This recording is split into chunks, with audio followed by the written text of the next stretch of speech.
Yes, this is Mr. Controversy, and this is the infamous three-point conversion station. Keep it locked.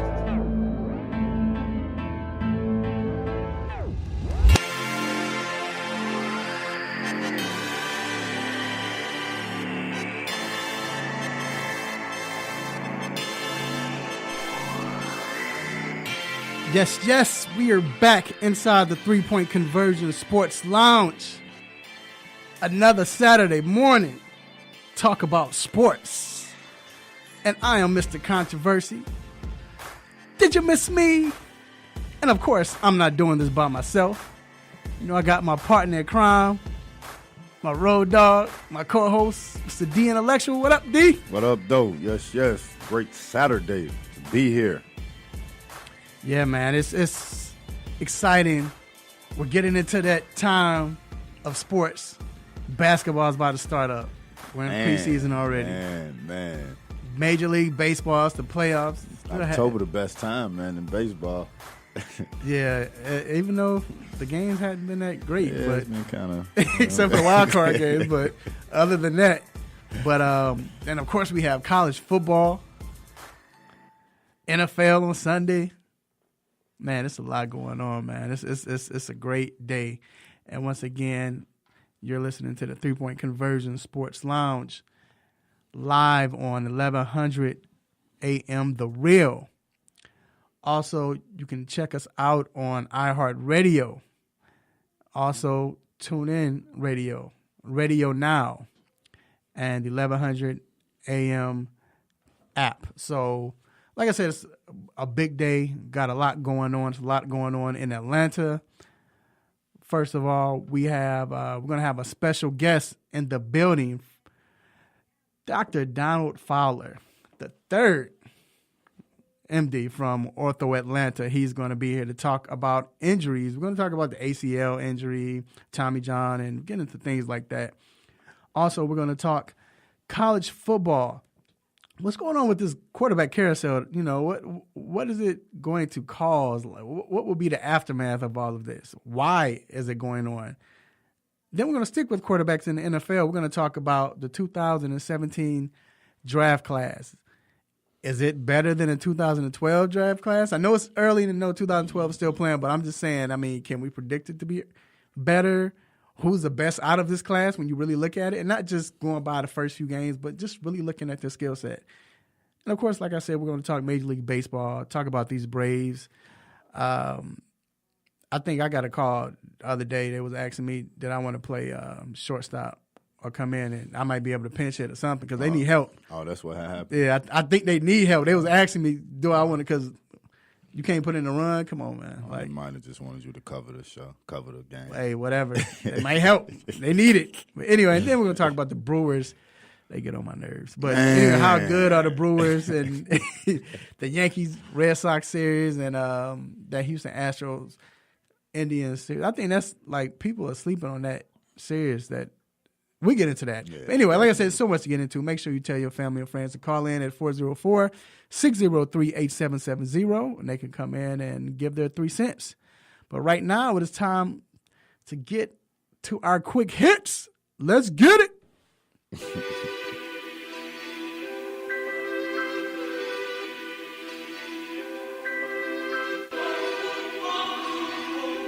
And once again, shout out to Sharon Beats for the sick beats.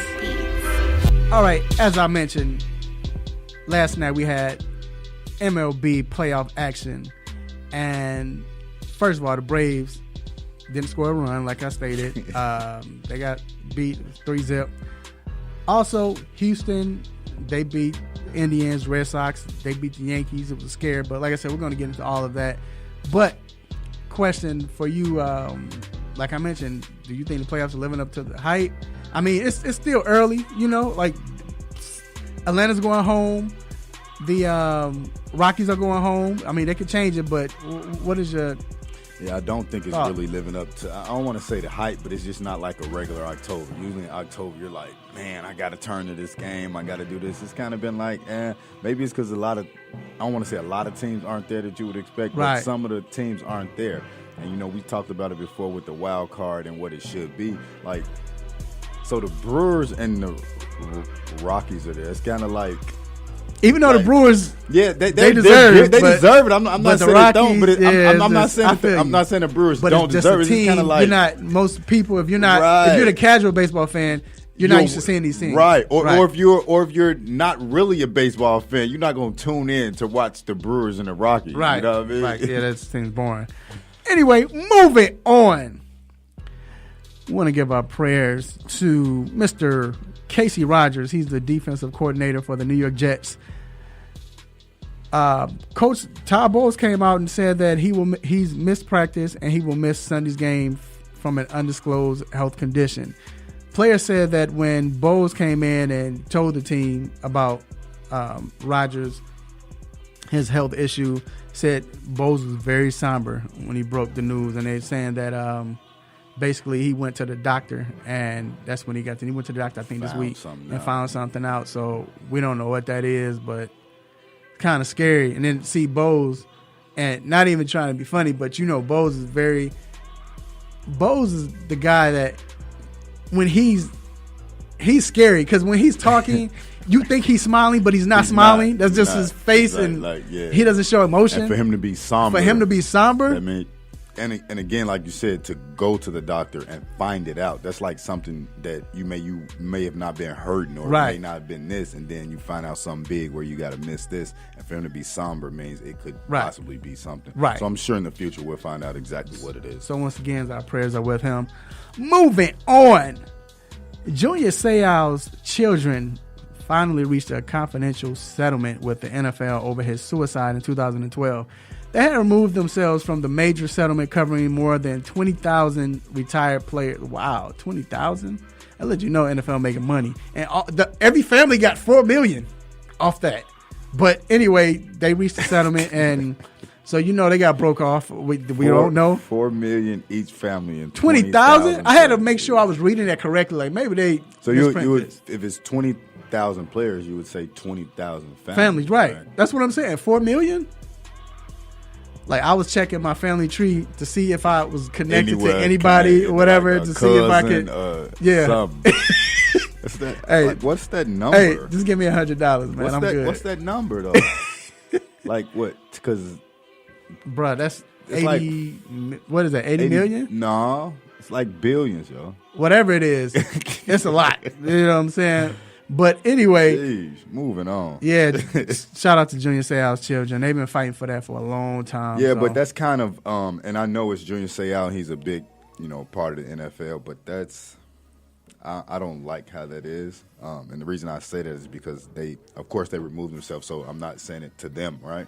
But to the NFL, what about the other 19,999. Well, they were the first ones to start the case. They were like the first one to get within it. Yeah, because of that, that's what really sparked the case. So they had their own, I shouldn't say agenda, but they were, basically complaining about it. So then when the NFL did the, for everyone, they were like, nah, we still need to be adhered to. So that's what happened. So moving on. And speak about 80 million. The Georgia Tech Yellow Jackets rushed for 80 million yards in a. No, I'm just kidding. But they rushed. It almost was. They rushed for 542 yards. What you got, G? I didn't see the game. I looked at this box score last night, and Georgia Tech always has one of these games, maybe like 4 or 5 of these games every year. Right. They'll run for like 500 yards. You saw how many times they threw the ball. 2 times, 1 pass for 12 yards. All of 2 times. And the crazy thing is, you have teams that might not rush for a lot of yards, so they'll throw the ball a lot and rush maybe 12 times, and they'll throw for like 400 yards and rush for maybe 20, but they rush for 542 yards and beat them 66-31. Imagine the third down conversion rate. But you know what? I'll say this, though. This is good, though, because, again, I'm still asking Georgia Tech. I know we covered the game. I know we were credentialed. I still want my money back for that game against Clemson.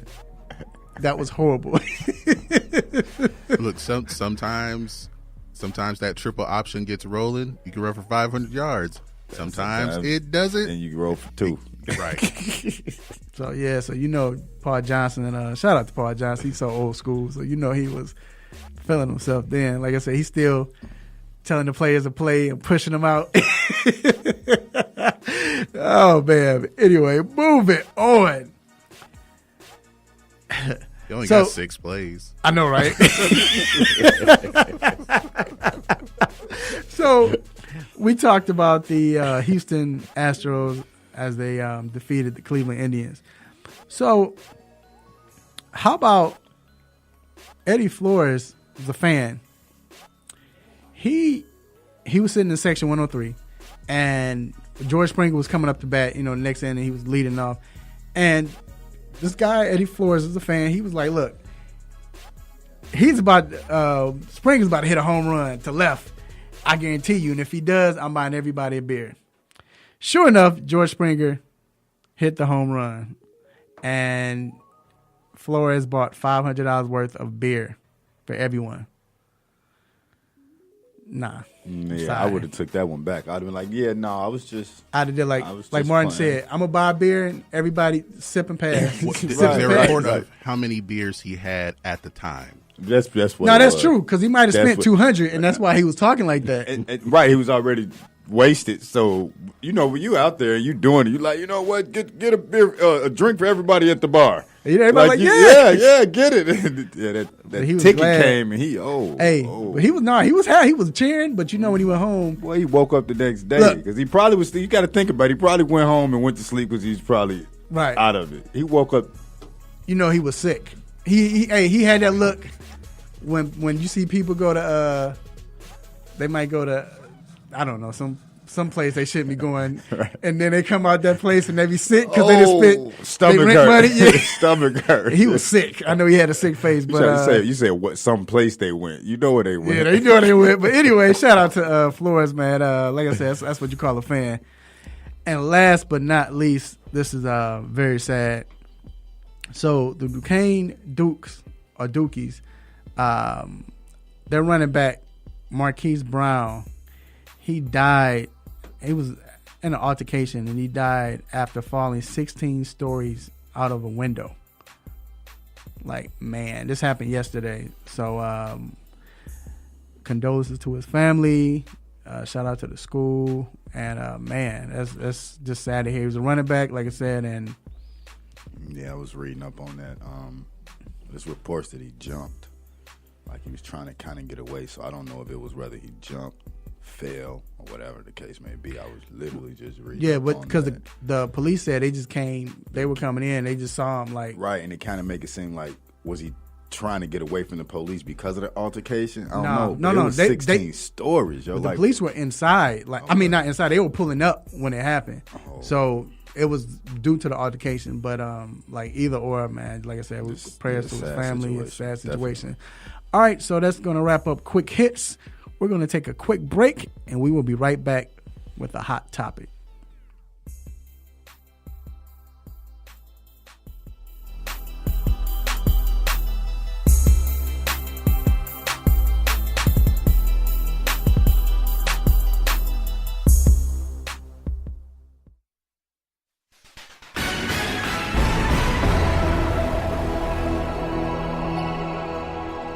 Hello, I'm Devin Baker, and this is your Sports News Break. Last night, the Bravos were shut out again 3-0 by the Los Angeles Dodgers in Game 2. They'll return to SunTrust Park this Sunday evening for Game 3. After another heartbreaking loss to the Bengals, the Falcons will hit the road against Pittsburgh in Heinz Field. The Falcons have averaged around 35 points per game, but the defense has allowed for 35 points as well. The Atlanta Hawks play their second preseason game on the road against the Memphis Grizzlies. They lost 120-110. Trae Young scored 15 points with 5 assists, and Taylor Dorsey led the Hawks in scoring, 18 points. The Atlanta Hawks played their second preseason game on the road against the Grizzlies. They lost 120-110. Trae Young scored 15 points with 5 assists, and Taylor Dorsey led the Hawks in scoring with 18 points. The 5-0 Bulldogs look to keep the W's rolling as they hold Vanderbilt this evening. And the Georgia Tech Yellow Jackets ramrodded the Louisiana Cardinals 66-31 in last night's victory. They were rushed for around 542 yards. Back at home, the Atlanta United will try to put the hard memory of last week's loss behind them as they set to face the New England Revolution. Atlanta United still leads the MLS with the best record and points. Make sure to follow 3-Point Conversion for all your major sports news and updates. It's where fans' opinions matter.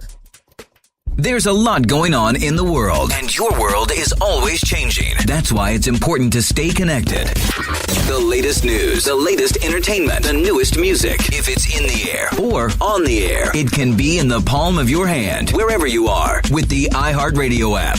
iHeartRadio. Over 1,500 live radio stations from across the country, and over 15 million songs to create your own custom stations. Text IHR to 45495 to download the app or listen at iHeartRadio.com. Standard text and data rates apply. Hey, what's going on? It's your man Terrell Thomas. We out here right now. Big up, shout out to the 3-point conversion.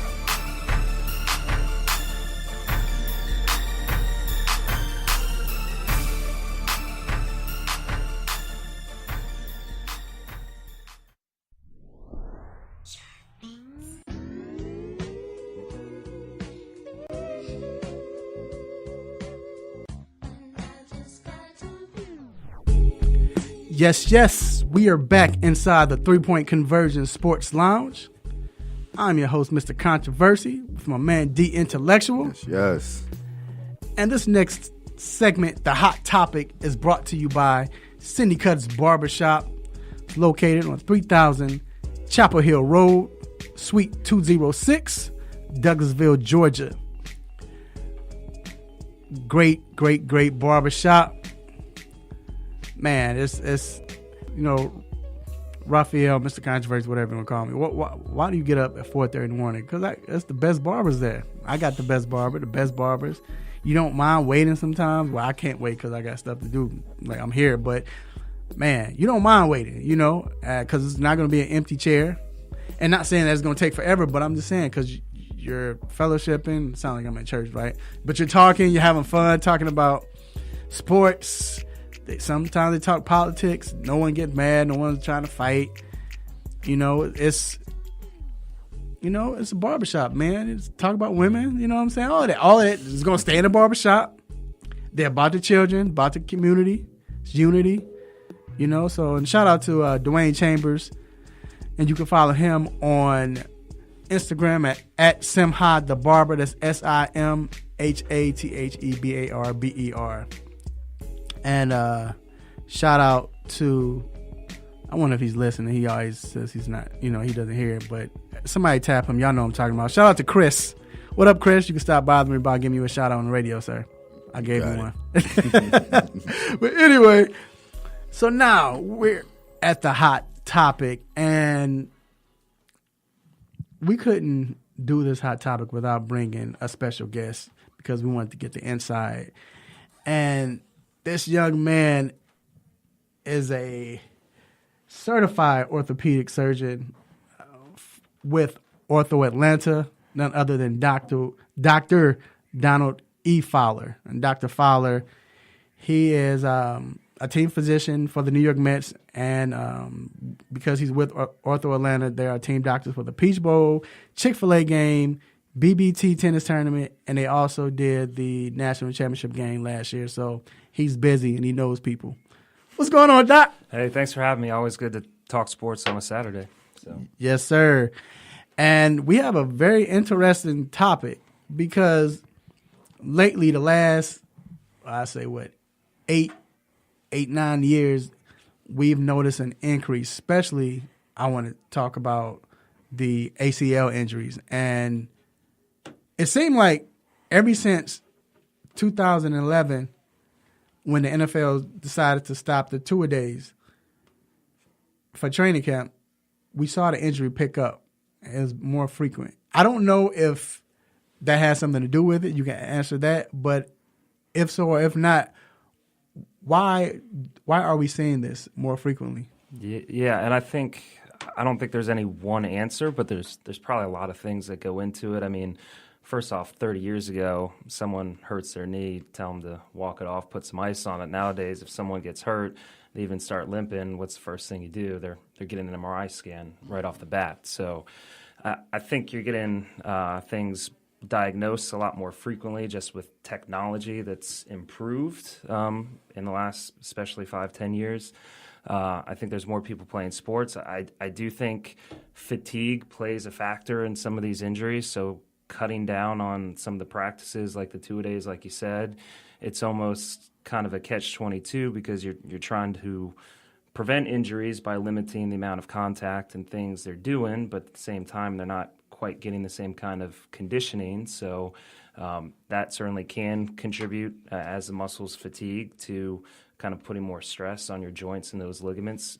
The other thing that I think is a big factor is, I mean, think about players today. They're bigger, they're faster, they're stronger. Your muscles you can always make bigger. Those ligaments, those tiny little ligaments inside your knee or your shoulder, your elbow, you can't make those bigger. So you're putting more force on them as these, people are colliding faster and harder and putting more force and stress through them. So there's only so much you can do to prevent that. That's a good point right there. That's a very good point. They're getting bigger, muscles and things, but ligaments may not be getting bigger. Now with Carson Wentz, the Philadelphia Eagles quarterback, he tore his ACL in late November. Now he's playing. What do you think was the major change, and do you think players will return to form, or is that too early to really be coming back from an injury like that? Yeah, it's hard to say. Obviously, I don't know about Carson Wentz specifically if he had anything else besides the ACL. Sometimes you see these injuries, and it's not just the ACL. You got multiple ligaments. You got some meniscus or cartilage damage too, so that can kind of play a part in the rehab and how long it takes to get back. It used to be, I'd say, on average about a year or 12 months to get back. Now we're seeing a lot of guys getting back in that 6 to 8 month time frame, and I think a lot goes into that, a lot of therapy and rehab and kind of trying to push the limits within reason to try to get you back as healthy but as quickly as possible. And once again, we're here live with Dr. Fowler, an orthopedic surgeon for Ortho Atlanta. We're here talking about injuries that happen in the sports world. And with the ACLs, like we mentioned and you talked about, because what he's talked about as far as Carson Wentz, I mean, Adrian Peterson is a freak of nature. I mean, we know that. I still never forget that time when he tore his ACL at the end of the year, and then before the season, you saw him running around in circles like 100 miles per hour. Like, how does he do this? T.O., I mean, T.O. didn't tear his ACL. He had like a fractured leg basically. Or something. He right. just had a broken leg. Tibia, I think. Yeah, he came back in. And he came 6 back weeks. Yeah, so when Dominated. when you see things like that as a doctor, and this is what you do, are you amazed by it, or is it just, it depends on who the person is, or? I mean, usually guys like AP and whoever they are, I mean, you don't see harder working people in the sport. So it doesn't surprise me when people like that kind of maximize their potential, not only on the field, but with their rehab too. They put a lot of work and effort. I mean, they're still probably putting 12 hours a day immediately after surgery into their rehab and doing everything to like I said, get the swelling down, start building the strength back, and being ready to go as quickly as possible. So, I mean, I think it's amazing overall, but it doesn't surprise me when these athletes who are just genetic freaks sometimes can make it happen faster than, your average Joe. So, And it's not like, so if you're treating them as, do you look at them and say, wow, or is it just? I mean, in a way, you're always, I mean, I'm always amazed and impressed what the human body can do and accomplish and what people can overcome. So, All right. Next question I had, also, let's talk about the Tommy John surgery. This is a major surgery. This is becoming popular in baseball. I remember first hearing it and people were questioning, what is this? Is this going to mess you up? But now, like I said, we see it more often, especially with pitchers. How does this affect the pitcher and their future? Yeah, it's definitely concerning. Obviously, that's probably one of the surgeries that's increased the most over the last 5 to 10 years. It's almost kind of for pitchers now. It's almost seems like a rite of passage. It's not if you've had it; it's when you've had it. And we can get back to it later. I think one of the biggest problems is, and something that I'm a champion of, is youth sports and the issue of kind of doing year-round sports at too young of an age. You're getting these 7, 8, 9-year-olds who are playing baseball all year round. That's all they're doing. They're not, diversifying and doing basketball and soccer, football, and all these other sports where you give certain other parts of your body a chance to rest. It actually makes you a better athlete doing that. But these kids, their growth plates aren't mature, their tendons aren't strong, and so if you start trying to act like a Major League Baseball player when you're a teenager, you're gonna get these overuse injuries. And the Tommy John, which is the ligament on the inside of your elbow, is kind of the most common one with the amount of stress that gets put when that pitcher comes through with their arm torquing that elbow. It gradually frays and wears and tears, and then you end up having to have a surgery, and the surgery is no longer a death sentence, which is great. You see all these pitchers coming back. Usually you do lose a couple miles per hour velocity, at least the first couple years, and pitchers work better on their location and their spin and curve and things like that. But it still does take an effect on, I think, their longevity and their success. It's a good point with the kids. Like you said, you're a high school player or you're young and you're playing baseball all year round, trying to throw like a major leaguer. You're in 10th grade and you're trying to throw 103 miles an hour. Like kind of wait, like it'll get there. It'll get there. So that's definitely a good point. Now speaking with that, we got the Angels pitcher Shohei Ohtani. He has a major decision to make. I mean, he's a great hitter, but he's also a great pitcher. He needs the Tommy John surgery. Do you think this will affect his hitting in the future? Yeah, I don't. And I don't know when the last time we've seen someone that dynamic on, I guess, both sides of the ball, at least pitching and hitting. But I don't think it would really affect his hitting as much, and that's why they're talking about obviously continuing to let him DH and bat and everything like that. It really is kind of the pitching and the throwing that's going to be affected. And you see other treatment modalities out there. You've probably read or heard about PRP and stem cells, and those are kind of injections that we'll sometimes do to try to help the ligament heal naturally on its own and maybe avoid surgery. And there has been some success with that, not obviously 100%. So sometimes that's a consideration in some of these athletes. If they're not trying to jump to surgery right away, they'll do some of these kind of biologic type injections to try to stimulate growth factors and healing and see if that's enough. But yeah, and I guess with that decision, because like you stated, he's a beast, and the fact that that's a hard decision, man. It's like you said, because if he's that good pitching, we know he can hit, and it's not going to affect his hitting then. But if you take 2 miles per hour off your fastball, is it worth it? Do you think his stock would drop? I think it depends on what you already are. I mean, if you're throwing 100 miles an hour, you go down to 97. Like, really, dude? Like, yeah, like, you know what I mean? Like, that's not. You're still throwing the ball almost 100 miles an hour. You know what I'm saying? But like 91 to 89, that's a different kind of drop, right? You know what I mean? So I think that's when it would be more of a bigger decision. I think with him, because I mean, of course, I'm not a doc. If he can have the surgery, and even after the surgery, when the season starts, can still hit, but not maybe of course pitch, which is putting strain on the elbow and everything, then. I mean, why not? He hit 22 home runs in like part-time DH. Right. Yeah. Yeah, no, you're right. And I want to ask Doc this also. With the Braves, I know you covered the Mets, but is this like if you went to cover the Braves, is this something that you can do that will help them get runs? Like what can you?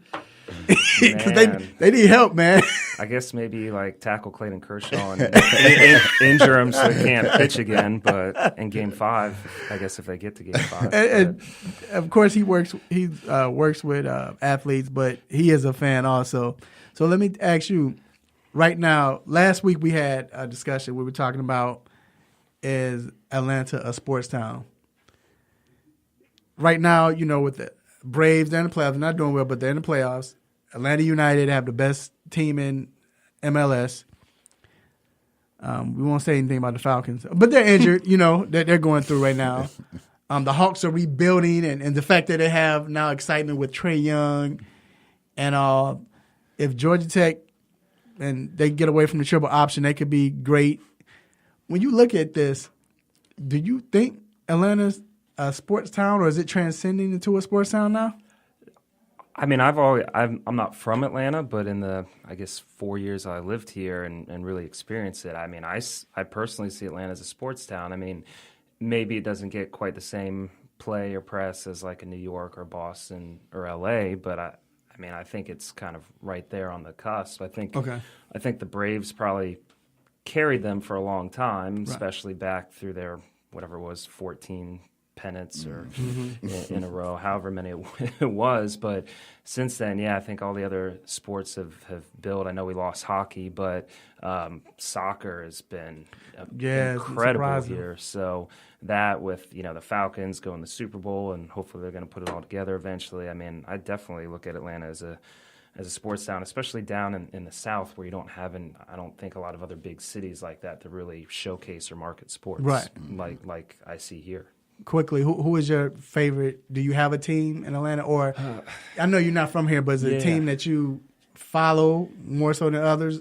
With other Atlanta teams? Other Atlanta teams? Yeah, between the Atlanta teams? I mean, probably baseball, the biggest, so probably the Braves. We have our office, one of our offices over right there at the Battery, right outside the ballpark. So I'm over there 24/7, and so with that and covering the Mets, I get to as many games as I can. So I think it's always great following them, and hopefully they're going to turn it around here over the next few days. All right. Well, there you have it, Dr. Fowler. We appreciate you for coming on. This is, once again, he is a certified orthopedic surgeon with Ortho Atlanta. You got to come back, man. Anytime. Love not it. your first Thank time. You so much for having me. Yo, no problem. You know his injuries all the time, so we definitely got to bring you back. Talk about the Achilles or something. Next. Right. Because it's I definitely got to bring you back for that, because it's some things they talk about I don't believe is true. But anyway, we're going to take a quick break, and we will be back to talk college football. We'll be right back.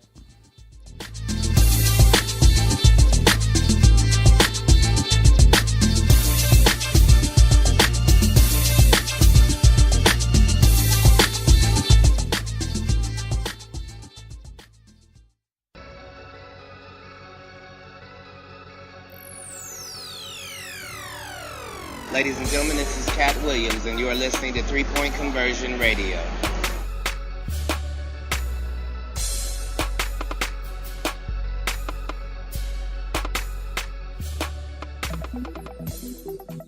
Are you tired of limiting yourself from tasty food because you want to eat healthy? Well, Salad Express will fix that problem for you. Salad Express is a gourmet salad and grill restaurant that gives you multiple options to satisfy your taste buds and keep you healthy. They have over 40 toppings, which are all cut fresh daily, and 7 homemade soups, including chili. You can also order hot sandwiches and wraps, with choices like grilled chicken, steak, salmon, and shrimp, which can all be added to salad as well. Go ahead and visit them today at 1055 Mansell Road, Suite 600 in Roswell, Georgia. Your taste buds will thank you.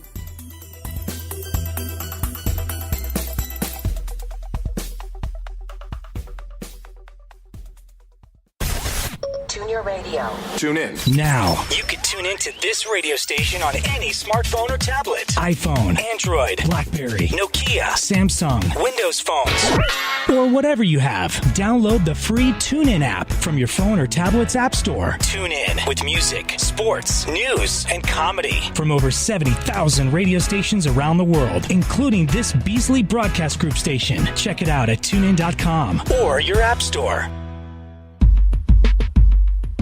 Have you been looking for a radio station that gives you sports? I don't believe it! It's a touchdown! Entertainment? Are you not entertained? And other special interest talk shows? Well, isn't that special? All on one app? Yo, that's dope. What app is that? It's the real 1100 AM app for WWE. Grab it for free in your Google Play or Apple App Store today.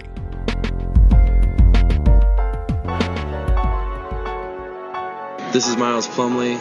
I play center for the Atlanta Hawks, and you're listening to the 3 Point Conversion.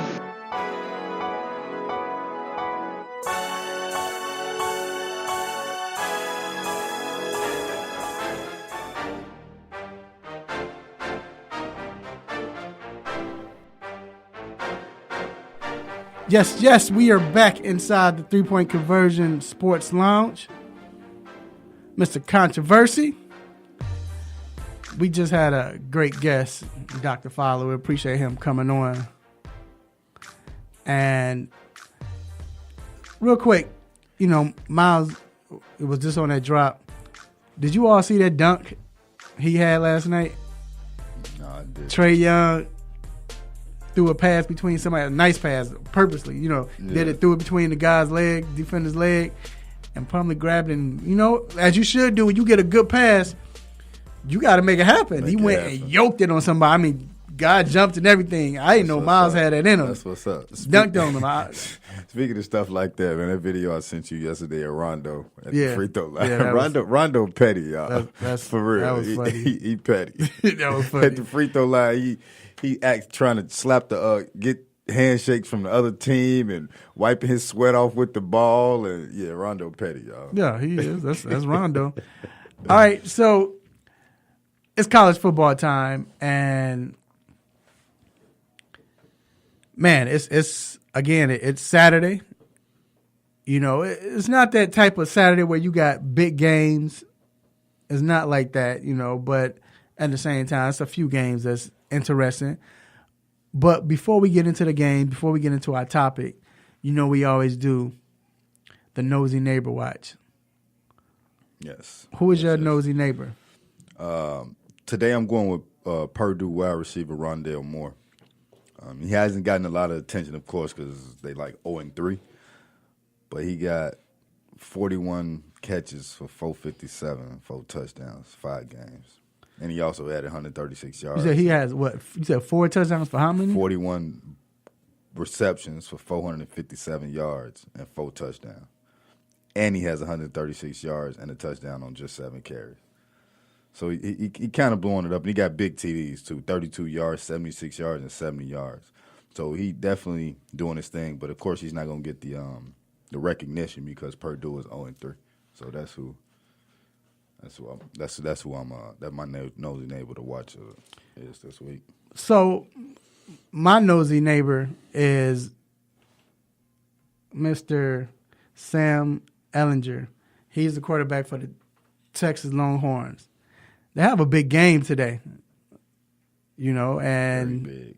This is the classic Red River Shootout, and he has to step up. I mean, they've won, 3 in a row? Mm-hmm.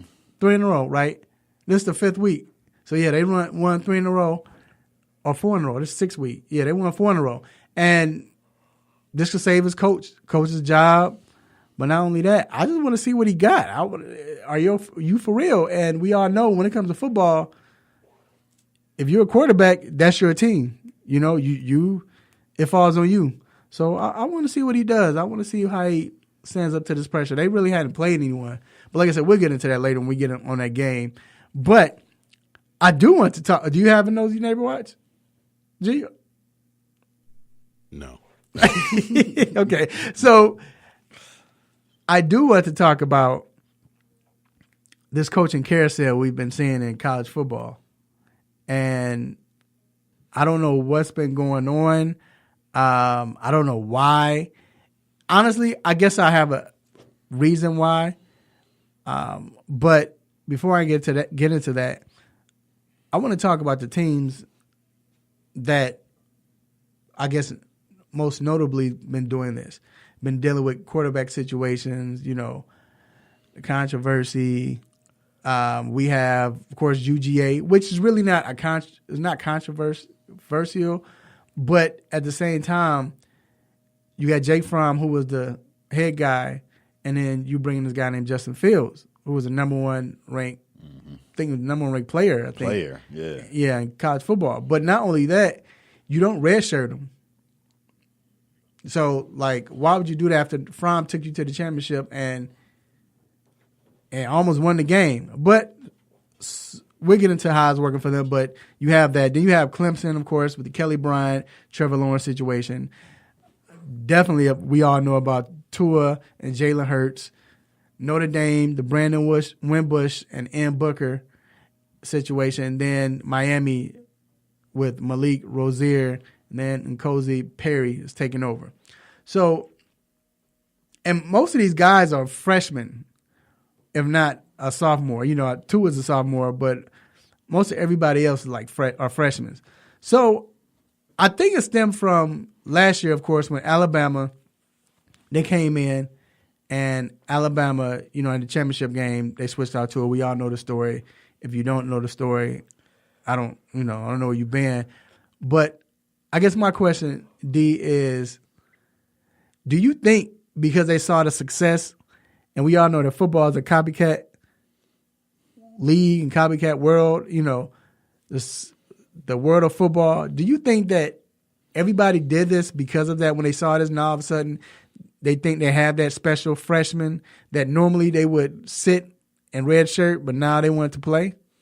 I think, yeah, but then, you know, it's crazy because you're talking about Fromm, right? And he's a sophomore. He had a pretty good season last year, right? And then he's starting this season off even better. His completion rate is higher. His yards per attempt is higher. His rating is higher and everything. But then you have the number one player on the bench. You know what I mean? Like, so how long are you going to keep, like, again, you got Fromm who's doing good. So how long can you keep the number one player on the bench, right? Like Fromm has to stay, not has to stay with Georgia, but he can't go like to the league or whatever because you got to play 3 years.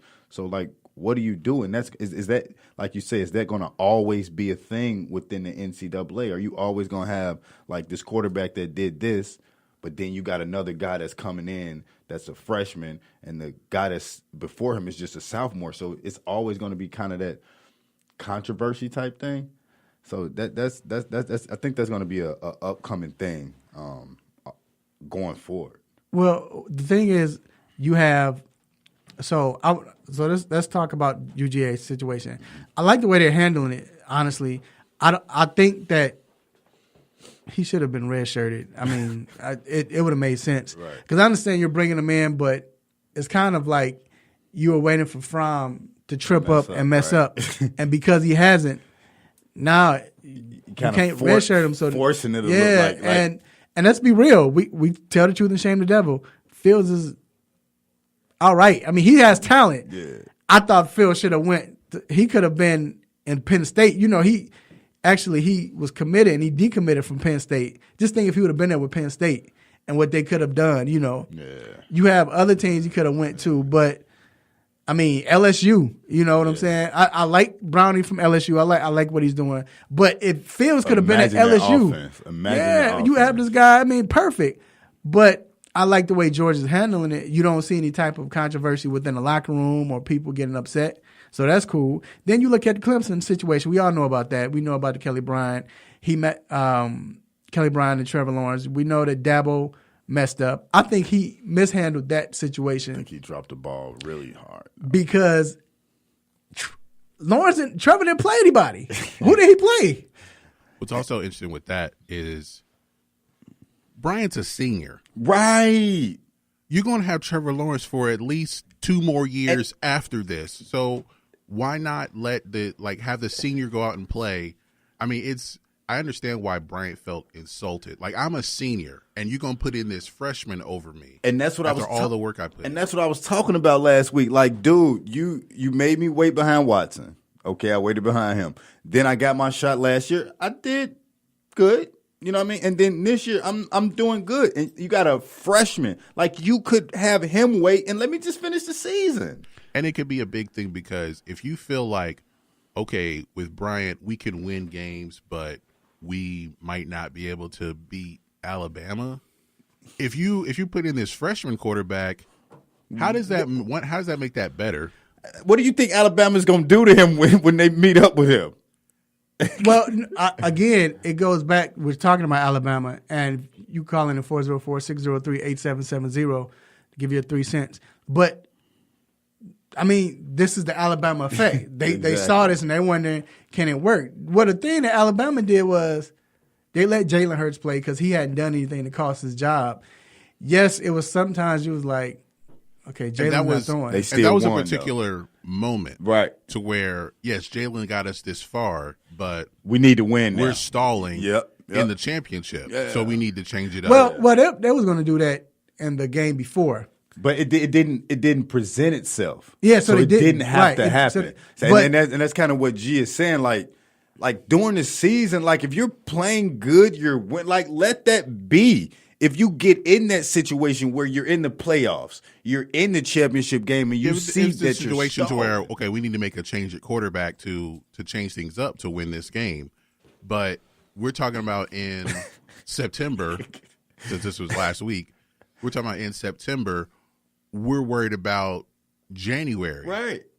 Yeah, and you're winning.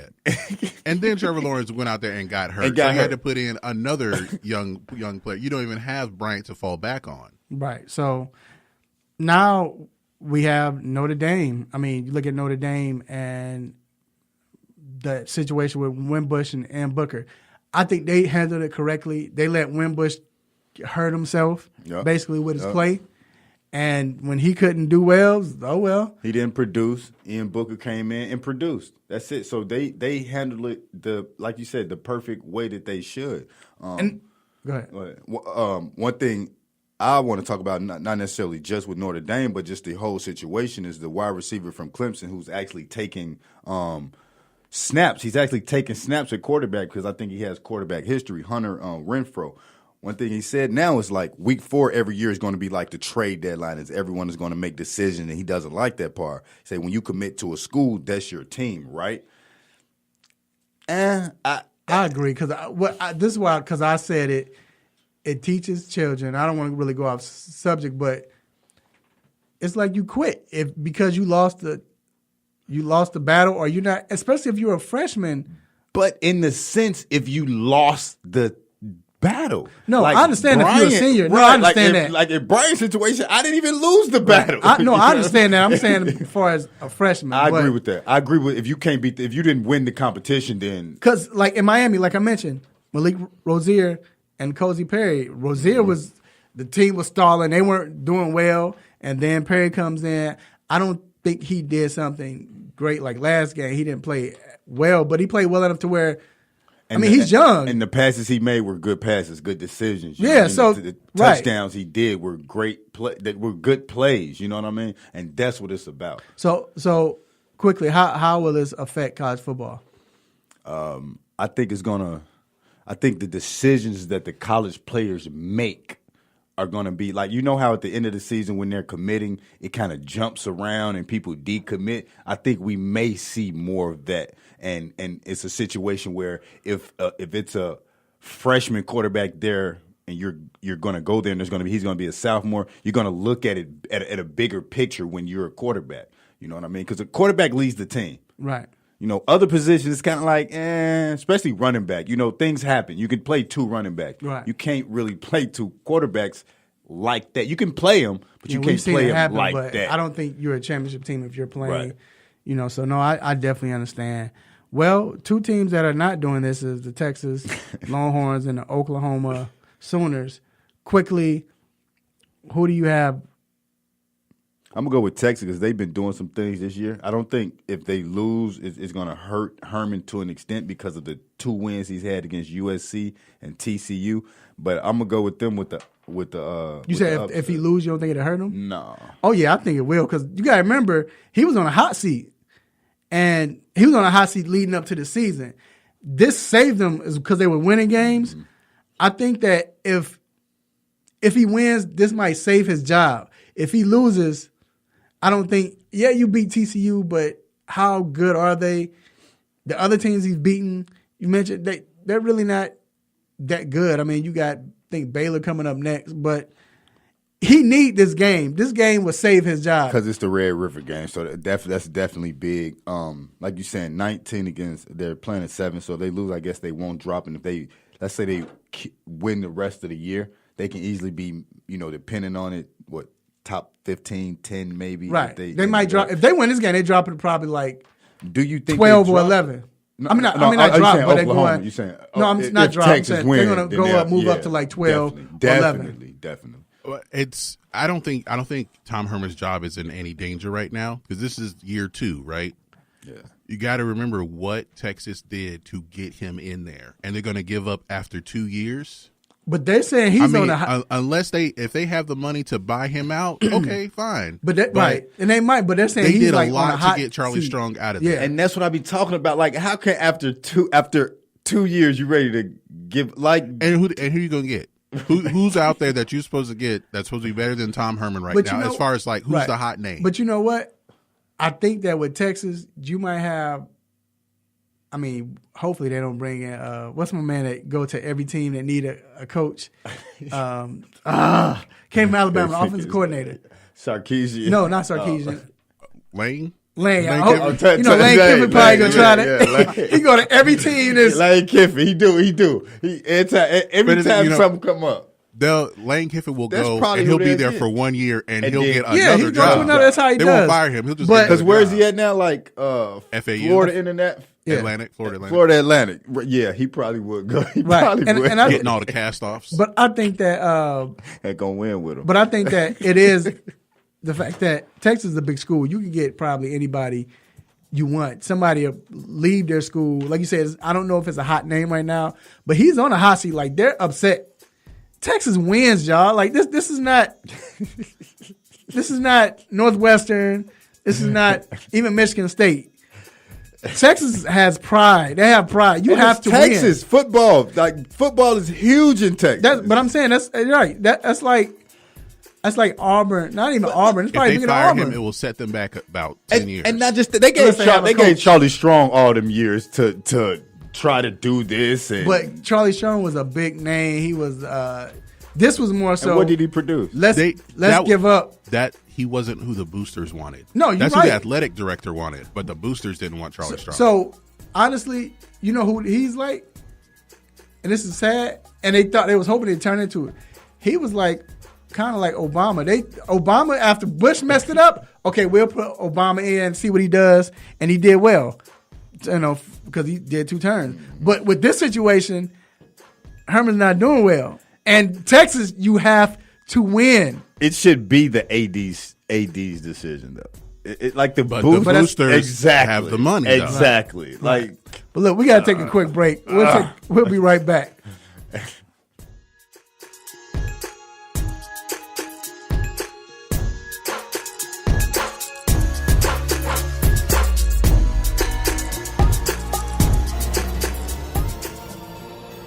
Hey, this is Gary Payton. Y'all listen to 3 Point Conversion Radio. It's the bomb.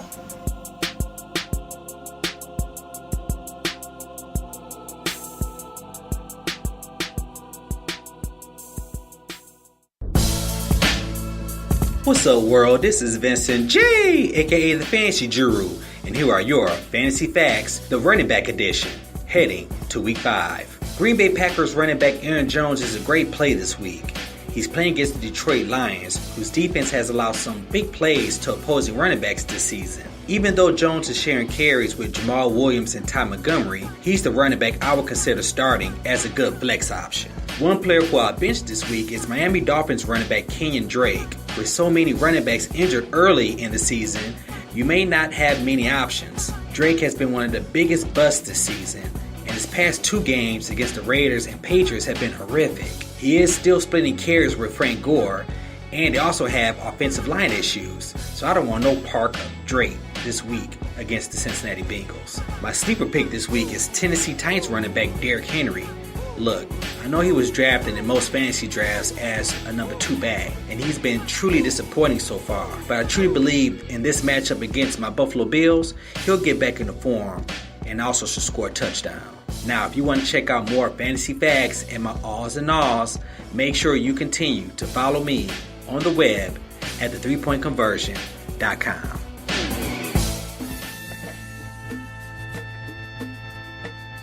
What's up? This is Anthony Hamilton, and you're listening to the 3 Point Conversion.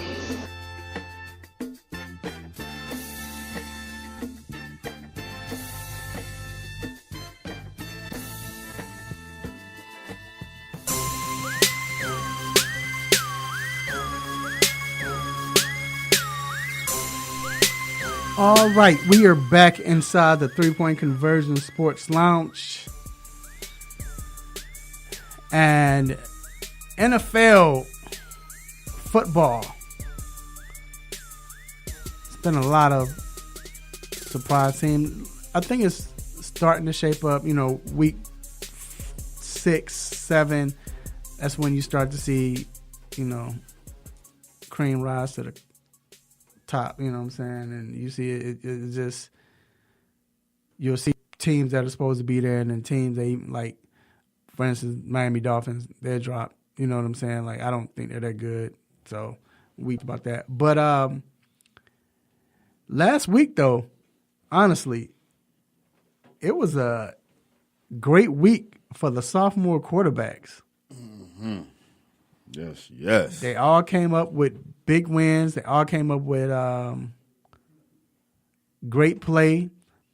Trubisky made history. Deshaun looked like the Deshaun of old. Yeah. And then Mahomes. And speaking of Mahomes, I want to say this about Mahomes. I thought that was his best game last week. I agree. No, he didn't throw for 400 yards. He didn't throw for 5-6 touchdowns. But the fact that he battled through perseverance, it wasn't as easy. And he looked calm while he was doing it. Like, he right. never looked flustered. Especially at the end. Like, it was just, it looked like, and, I'm not, of course, not putting him up, but it looked like Tom Brady, Aaron Rodgers in the pocket. Like, he looked like he was supposed to be there. He was poised. He looked like he know what he's doing. Yeah, he does. That's I said, and I picked Denver to win because I said, and I knew that was going to happen as far as he hadn't really, and Denver's not a great defensive team anymore, but they got them dogs. They have them dogs, coming out. Bring that rush. So I knew it was going to be difficult for him, but the way he looked calm and he stayed poised, his sophomore year. That's big, man. They still my counterfeit team. Who, Kansas City? I don't know, bro. After they won that game, right? I don't know. We'll see what's 4-0 now. Yeah, they're 4-0. So we're talking sophomore quarterbacks, and right now we look at the 2012 draft class, and remember that was what Tannehill, RG3, Luck, RG3, Russell Wilson, Brandon Whedon, Nick Foles, Kirk Cousins, Brock Osweiler. Brock. So, man, I didn't know. I forgot Nick Foles and Cousins came in It's a championship right there, baby. Do you think, because the only quarterbacks the 2017 was Trubisky, Watson, Mahomes. Kaiser. And Kaiser. And Beathard, right? And C.J. Beathard. That's it. There were a couple of other let's see if there were a couple of other quarterbacks that were But drafted, those are most notable names. But those are the ones that have played so far. Right, because Nick Foles Peterman. Nathan Peterman. Yeah, that's the other one. Lord. It wasn't a lot of quarterbacks in that draft. Right. I think those are the only ones drafted. Okay. So and then Chad Kelly, I think. He was the very last pick. Chad Kelly. And I still think Chad Kelly's going to be that guy that you want to watch out for. I think Chad Kelly's going to take over that job. Davis Webb. Oh, Davis, who does not have a job, so I think. Do you think, because you look at the 2012 draft class, RG3 started, because I'm saying the first year, remember it was like all the top 3 made the playoffs. Luck and Griffin and Russell Wilson all made the Pro Bowl. Right. And they that's what I'm saying. Right. I think just based all off made the playoffs. Just based off just those 3 names, right? Like I don't think they're gonna touch them. But after that, what happened? I mean, okay, Russell won a Super Bowl. He went to 2 straight Super Bowls. Won one, lost one, should have won another one. Andrew Luck got to the AFC Championship. But nothing after that. But the only reason we're saying nothing about Andrew Luck is because he's been hurt, 22 of his last 48 games? He's only played in 22 of his last 48. Man. Had he not been, we'd be still talking. Andrew Luck puts up numbers. Yeah, he does his thing. But look at his team. He puts up yards, interceptions, and look at his team though. Name his running back. Name his running back. Name his running back. Someone named Hines. And before that, who was it? Gore, and he was Gore. like 106. And Gore played with McGahee. Yeah, man, he played with McGahee in college. And if you look at that game, somehow the Colts put up 24 points with who they have on that roster. T.Y. Hilton didn't play. And how many balls did they drop?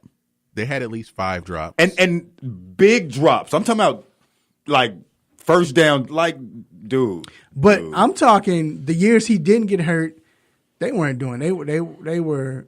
He didn't have an offensive line, but they went to the playoffs. But they were still making the playoffs with him. Yes, first 3 years they went to the playoffs. Yeah, because the third year they went to the AFC Championship, right? Yeah, he went and he went to the Pro Bowl all 3 years. Right. Like they and one of those years he threw 40 touchdowns. Yeah, like I don't know why they won't put a team around him, and not just offense, defense. Like they won't do anything. But the defense hadn't been bad at that point. Like when it was terrible now. It's terrible now, but when they were going to the playoffs, they were doing well. And then we know about Russell Wilson, RG3. Man, Kirk Cousins ran him out of town. Yeah, but what is Kurt? Kurt made the playoffs, but Kurt is one of them hit or miss. Like, yeah, you never really. He's not a legend on the field. He's a legend at the bank. Yeah. Right, 3 years, $87 million guaranteed. So okay, so let's go back to this class now. We look at Mitch Trubisky. We look at Pete Mahomes. Let's look at Watson. First. Look at Mitch. Mitch right now, he's the one on the lowest on the totem pole, right? But you see the skill set.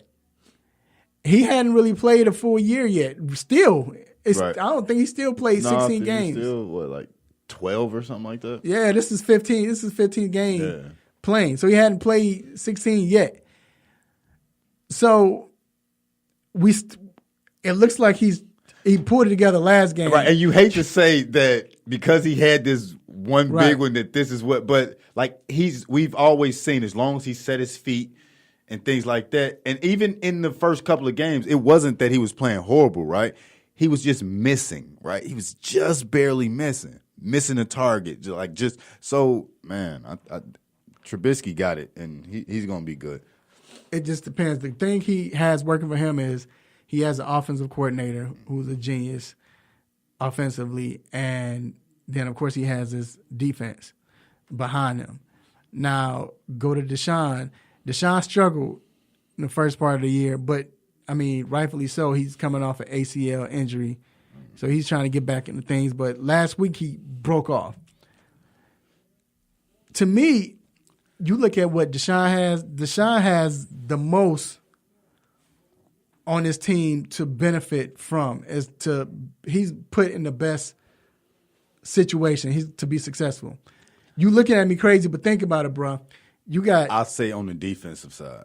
Stop it. He has the best wide receivers out of the three quarterbacks. You don't think Pat Mahomes got the best weapons? No, you got maybe the best wide receivers. Not just the best weapons, one of the best offensive minds, quarterback minds in the game. No, he has that. But I'm saying Deshaun has DeAndre Hopkins. Probably top 3 wide receiver. If not top, the top, but top 2, I say. Yeah. Deshaun. He has DeAndre. Then he has Will Fuller, who he's built a great. Their chemistry is ridiculous because without Watson out there, it's like Fuller isn't even there. He ain't even there. Then you got this guy named Kiki all of a sudden, just balling. Yeah. And then you got Lamar Miller. Okay, but then on the defensive side, like as you mentioned. They haven't been playing well, but they starting to gel. They looking and Watt showing that he so back. He's set up to win. It's up to him, but he has because Mahomes. We move to Mahomes. Mahomes has weapons, but his weapons are not to the point where you like, they could take him to Super Bowl. Yes, he has Kareem Hunt. Mahomes has weapons. No, I'm not. No, he has. I said he has weapons, but I don't think he has weapons to the point. He has the kind of weapons that fit Andy Reid's scheme. Exactly. I know it's Andy Reid. But you got to worry about Tyreek Hill out there. You got to worry about Kareem Hunt. You got to worry about where Kelsey is. But let me ask you this. Watkins may actually do and something. And then what happens is because their defense is so porous, they offense has to continuously put up numbers. And that's the scheme, like he said. But think about it. Tyreek Hill, and I'm going to quote Jalen Hurts. Tyreek Hill Jalen Ramsey, I'm sorry. He made the Pro Bowl twice as a special team player. Yeah. Come on, man. And he's a beast, but what has he done the last 2 games? My point, and I'm saying Tyreek is not that guy that's going to he can have a game where he goes crazy, but at the same time, if you just minimize the speed, he's not going to kill you on possession. He's not going to take over a game. I think you still have to worry about where he is, and that will open things up for everyone else. And he has possibly that kind of player. Second best tight end in the game. I like Kelsey, and I like Kareem Hunt, but other than that, Sammy Watkins, garbage. Did you say other than probably a top 5 running just back? Tight end, and that's it. That's 2. But I'm saying you. And then Ty Hill, what Ty Hill got? I know you said last week he had 9 for 54. And that's the low average. But and what did he do the week before that? Nothing. He didn't do anything before that. Yeah, he did absolutely nothing. So I'm saying, he didn't do. I'm not gonna say nothing. He had 5 for 51. Stop it. No, two for 51. Stop. So my point. So if he's supposed to be this guy you're talking about, he's not. He's not the number one go-to receiver. He's not that kind of. But he's a weapon. So what I'm saying is he's a weapon, but he's not the weapon. Houston has weapons like they can score, they take over games. Kansas City doesn't. They just have Kelsey could do that, and Kareem Hunt, who we just seen 1 year, and Kareem hasn't really done that much. Let's go to Will Fuller. I mean, he's not. Will Fuller's balling. Will Fuller had like 4 or 5 touchdowns. How many Tyreek Hill got? What, 3 and 4 in 2 games? That's it. I'm saying Will scored in every game. All right. No, I'm not taking. Well, Will got 3. I'm just saying. All I'm saying. And I actually like Will Fuller. Like you say, I like their. I just think with Kansas City, G hit on the head with the scheme. Is great, but defensively they have nothing. But is that also why Pat Mahomes is excelling the way he is because of the scheme? I mean, I think Mahomes is a very good quarterback, right. And I think it's because of that. But okay, but anyway, I think that with Mahomes, with Deshaun, and with Mitch, they have the defense. And Mitch has a scheme. Deshaun, I don't like Bryant. I don't like the head coach. What's his name? O'Brien. I don't like Bill O'Brien. Yeah, I don't like. I don't think he's good for Houston like that. Not at all. And let me say this though, I love Deshaun Watson. I remember seeing him playing here as a junior, and I knew he was going to the NFL as a junior in high school. So I love I wish nothing against Trubisky, but I wanted the Bears to take him. You know what I mean? Because he's just a winner. The kid's a winner. So look. We're going to take a quick break. We're going to see what they do. They had a great week. See if they can continue this. But we're going to take a quick break. Between them Falcons and them Steelers. Yeah, we're going to get into that. Yeah. Right. We're going to take a quick break. We'll be right back.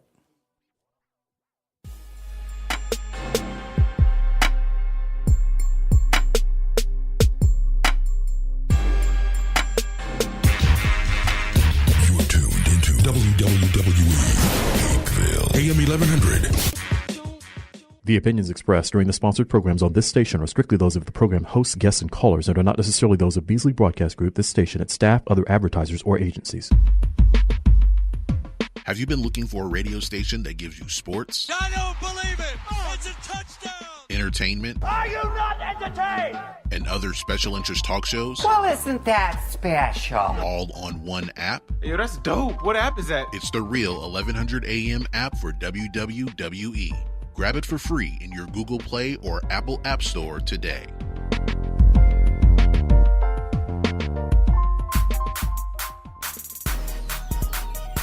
Hey, what's going on, sports fans? It's the 2018 Battlegrounds champion, Damian Adams, from The Real Deal with Damian Adams. Now, you can catch my show weekly on the 3-Point Conversion station on Spreaker Radio.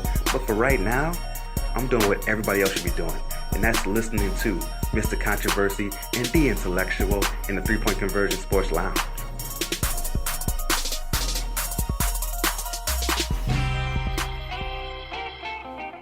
No mercy. Don't let up on him. Go hard on him, Mr. Controversy. Hit him with the stop it button.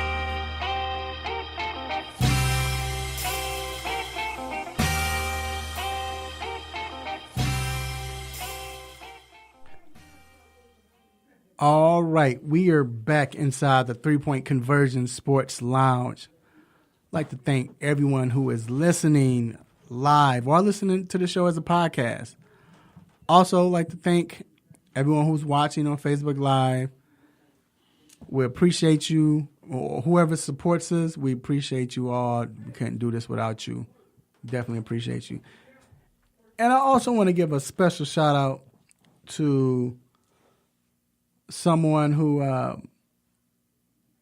saved lives. You know, he's saving lives, but at the same time rides around with 5% tents on his windshield like he's the police. I want to give a shout out to my man Damian Batista, who is sitting in the chair getting his hair cut right now. What up, Damian? What up, D? Yeah, man. We see you, but you don't see us. He's a crossbreed between Jamaican and Puerto Rican, but speaks no Spanish.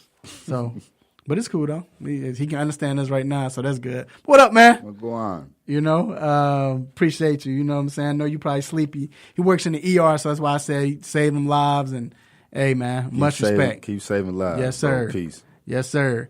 Now it is time for the most infamous, the most famous Stop It segment. Let's get it. Stop it. Stop it. Stop it. Stop it. Stop it. Stop it. Stop it. Stop it. Yes, S-T-O-P, new word, I-T. Stop it. Stop it. Yes, Get sir. some help. Yes, sir. Now it is time.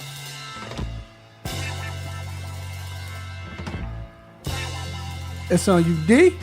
Yes.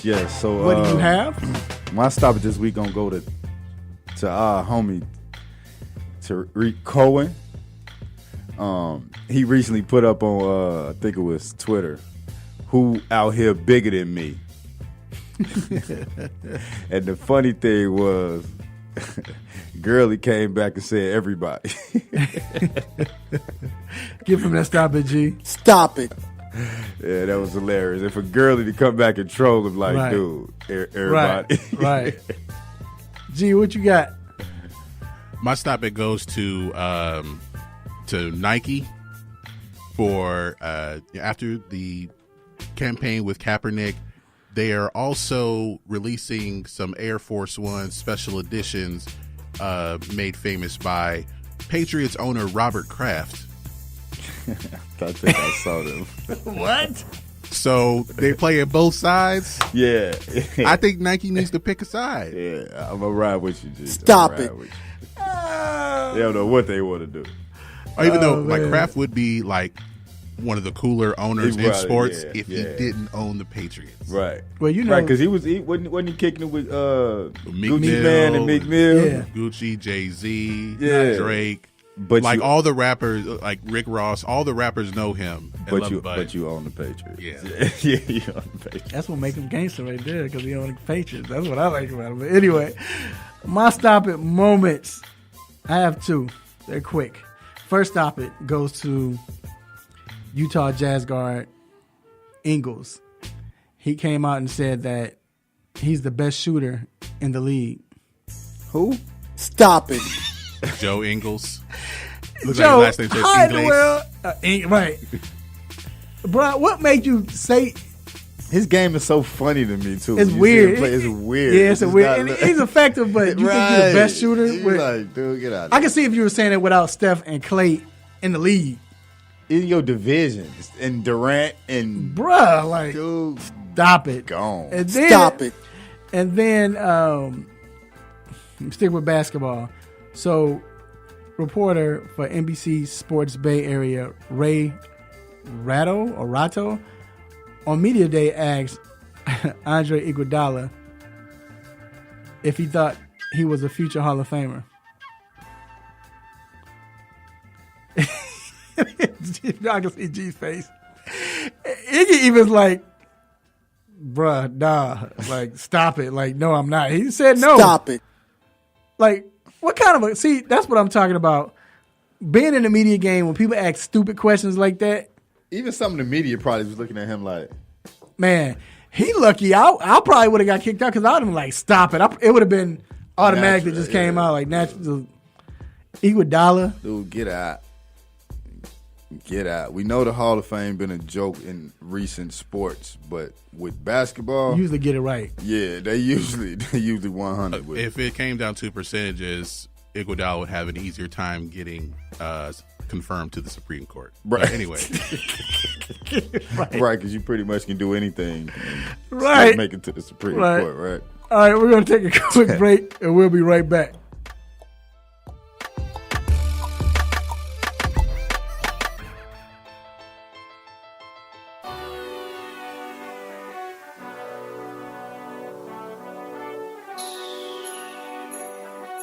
Let me break down to y'all what's so dope about the three-point conversion. First of all, everybody is a fan of the game first. Second of all, everybody is a student of the game second. And third of all, we're the average sports fan just like everybody else. We're not coming in here, walking with our nose tipped high, acting snooty, acting brand new. This is a grassroots organization. Bar none. The three-point conversion, where fans' opinions matter. Be sure to visit the website www.the3pointconversion.com. Get your fix, get your articles, multimedia, and everything else that you, as a sports fan, need. So again, the3pointconversion.com. It's where it's at, man, where fans' opinions matter.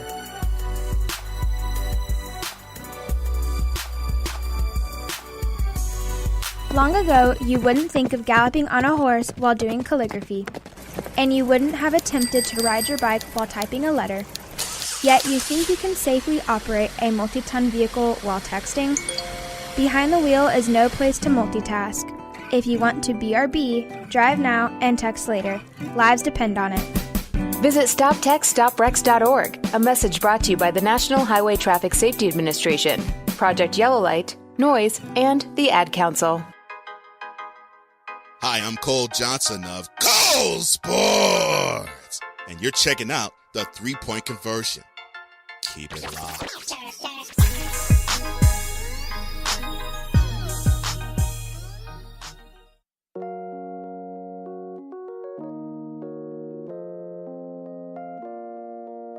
We are back inside the three-point conversion sports lounge. What you got going on today, G?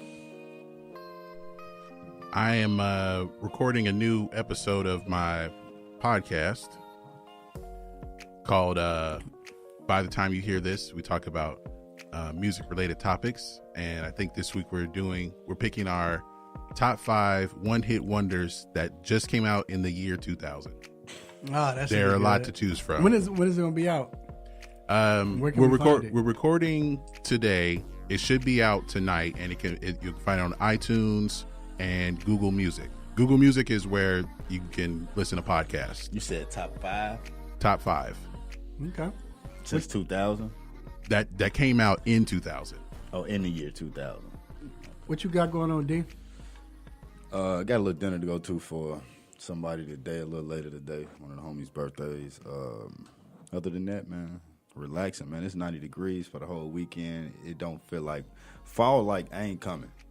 Fall just like I'll see y'all when I see y'all. Meanwhile, in Chicago, it's 40-something degrees outside, so literally, like, just talked to my brother. What you got popping? I'm covering the Atlanta United. You know, I was working, but should be interesting. I'm taking my daughter to the game? Driving on Sunday morning, so see how that goes. You say you taking her what? Driving, like she's teaching. She want to get behind the wheel. She has her permit. But, you know, down here, you don't have to get a permit. Like, you don't have to drive to get a permit here. So be safe, my dude. We're gonna see. So that's why I decided to do it on the off week of the business, the bye week, just in case. Just in case. All right, so it is time to get and talk about and trash these. I'm just playing. We're not going to trash them, but we're going to talk about Major League Baseball and these Atlanta Braves and everyone else. First off, they're back in the playoffs. But are they really? No runs. Like, I mean, what? Come on, man. What's? I think you're being hard on them. This is kind of what playoff baseball is, to where pitching becomes Right. crucial, Exactly, and that's what especially in the National League. And what if this is what I've said about Atlanta most of the year. They do not have that number one starter, right? And when you get to the playoffs, you need that number one starter, and you possibly need that number two starter too, right? So they first went up against Ryu, right?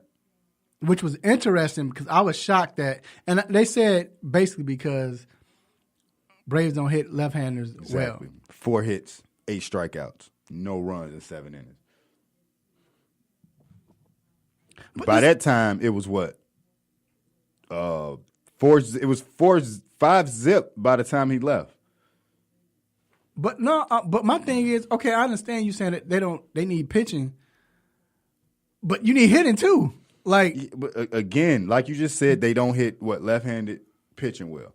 After they went up against him, who did they go up against? Kershaw. And what's going to happen usually? I don't care who you are. So all right, so wait, let me try to guess what you're saying. So are you saying that they still have a chance? I think that they definitely still have a chance because even I say it all the time in baseball, I wouldn't say as much.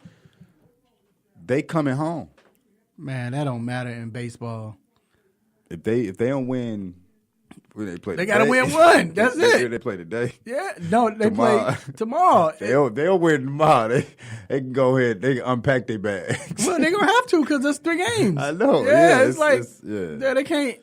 So, I mean, I figured they would lose just because they're young. And, you expect that when they're young. You know what I'm saying? But get a game. They have a chance. It's a small chance because you're already down 2-0, but baseball, the playoffs are so – usually the best teams can make the playoffs, but as far as winning a championship, it is so random. Right. So they still have a chance. Like a lot of teams have gone up 2-0 in the divisional series and still lost the series. Now, I will say this, though. Because they're young, the fan support will help. Because they're young, so Atlanta Braves fans, you need to come out. But other than that, it's like I said, I figured they would lose. Yeah, I figured they wouldn't get. I understand that, but it's just, man. But it shows that they need hitting. They need a star. They definitely they need pitching too, man. And they need pitching. They need right. pitching, man. They're going to have to spend that little money and get them some pitching, man. They need some pitching. And maybe they have it on the staff. They have the pitcher on the staff that will, ultimately become that. We'll see. Do you think that it's hard to focus on getting one major free agent at a time? Because people have been talking about getting Mike Trout for this whole season, basically. Right. But not a pitcher. Right. But is it because the Braves just want to focus on getting Mike Trout? But if you get Mike Trout, then what? You get against the Dodgers again and Mike Trout, we know he is. He's great. You know what I mean? So he can hit anybody or whatever. But if he's the only one hitting, then what? But they have hitters. It's just that you need who are they pitching around? Right. They're not pitching around anyone. Right. I mean, Freeman's nice. But they're not pitching around Freeman. I'm going to pitch to you. You may be the only person I pitch to. But everyone else is they need someone to pitch around for other batters to get going. Because they have nice bats. It's just, but they need a hitter so it can change the dynamic of the game. Now, other games in the National League. We talked about the Brewers. You mentioned that earlier. Is this the team that maybe this team that no one wants to play? I think so too. They got hot at the end of the right time, and that's what happens in baseball. Because it seemed like they had fell off. Yeah, they had fell off. And the Cubs had it. Yeah, but and then the Brewers got hot, and the Cubs, 43 games, 1 day off. They got tired. True. You kept mentioning this young guy that really no one had heard of. This guy named Yelich. I kept mentioning it. I kept saying, Javi's having his season, but Yelich if you look at his average, and now you look at him, he's actually has become the forerunner for the ML MVP. Go ahead. What did you say? Well, I think I talked about this on Wednesday with Sports Roundtable, but what also the Brewers are doing, which is unconventional by every standard, is aren't they starting someone who's in their bullpen? They start the game, and then they get to a starter by the end of the game. Yeah. Craig Counsell thinking outside the box. No one's going to be ready for that. Right. And you always wonder if it's going to work. And apparently it's worked. They're up 2-0, so it has been working to where they start a reliever. So when they did it, right, when they traded for Yelich from the Marlins and signed Lorenzo Cain, I was like, dude. Like when it first happened, I was like, dude, like they got some killers because Lorenzo Cain has done nothing. He ain't did nothing but win, put up good numbers, bat 300, and do his thing, right? Then Yelich, I'm like, well, he's been in Miami, 326, 36 home runs, 110 RBIs, OPS is 1,000. Yeah, he's balling. Miami got to be kicking themselves right now. Yeah, they traded Yelich. No, they not. traded Stanton. No, they not kicking. No, themselves. No, that's what Miami do.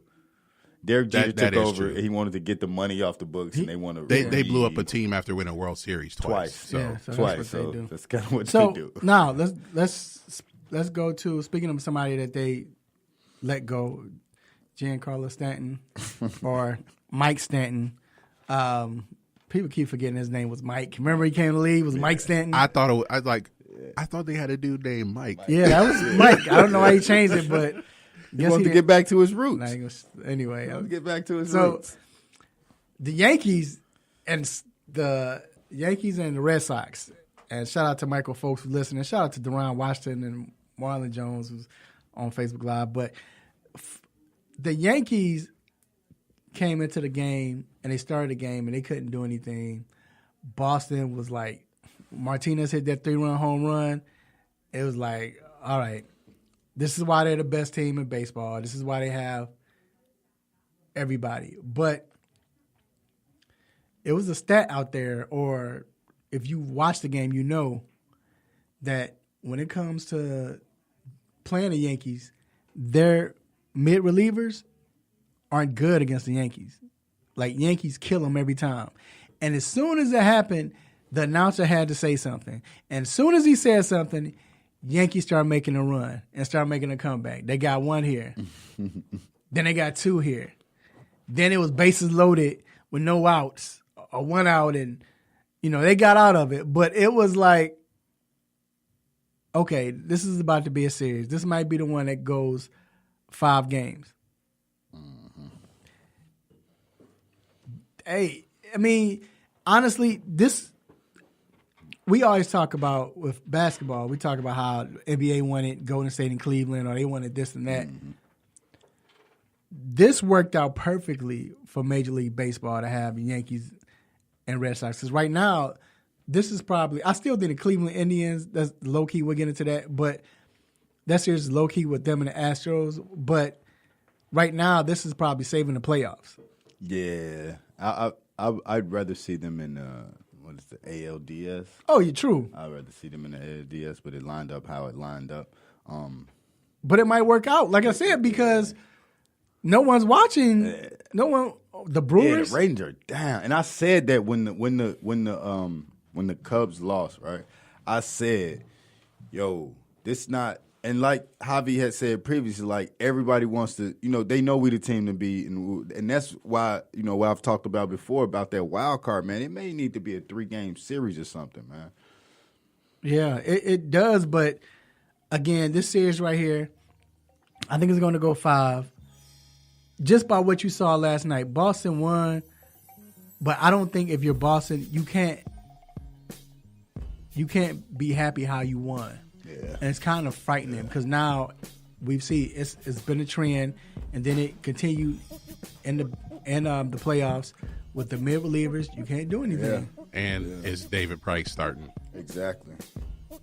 Geez, good shout out to what you said about Counsell starting them relievers, man, and bringing in the stars. He's thinking outside. He's been an unconventional. He was an unconventional player. Yeah, so that's I'd never forget his batting stance. Hey, yeah, he's always so quickly, real quick. Indians, Astros. I'm gonna go with the Astros because they won last year, and I believe in them a little bit more than I do in Cleveland. I don't trust Cleveland. No, yeah, I don't trust Cleveland. The fact that I don't trust them that they'll come in and win. That's what I'm saying. Since the Astros beat Kluber, and I think that was the Indians' best chance to get a hold of the series. Because even Miller isn't the Miller that he's been, right? No. Yeah, I just feel like Cleveland find a way, but Houston is good. I trust them because they've always found a way to win. They always It's Cleveland. They always find a way to lose. I don't know. Historically, yes. Yeah. Not the Indians though. More so, yes, them too. Yes, them too. Did they find a way to lose? Yeah. When did they win? Weren't they up 3-2 on the Cubs? Yes. Yeah. And Andrew Miller went out there. Right, that is. But that was the Cubs. And they had Albert Bell and Manny Ramirez and Kenny Lofton. That was the Cubs. But anyway, let's go ahead. We're going to take a quick break. We're going to be back with our weekend picks. We'll be right back.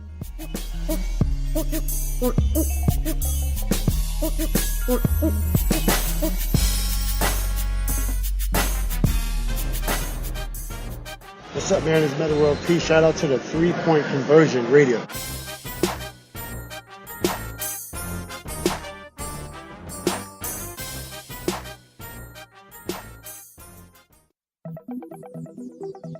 Are you tired of limiting yourself from tasty food because you want to eat healthy? Well, Salad Express will fix that problem for you. Salad Express is a gourmet salad and grill restaurant that gives you multiple options to satisfy your taste buds and keep you healthy. They have over 40 toppings, which are all cut fresh daily, and 7 homemade soups, including chili. You can also order hot sandwiches and wraps, with choices like grilled chicken, steak, salmon, and shrimp, which can all be added to salad as well. Go ahead and visit them today at 1055 Mansell Road, Suite 600 in Roswell, Georgia. Your taste buds will thank you.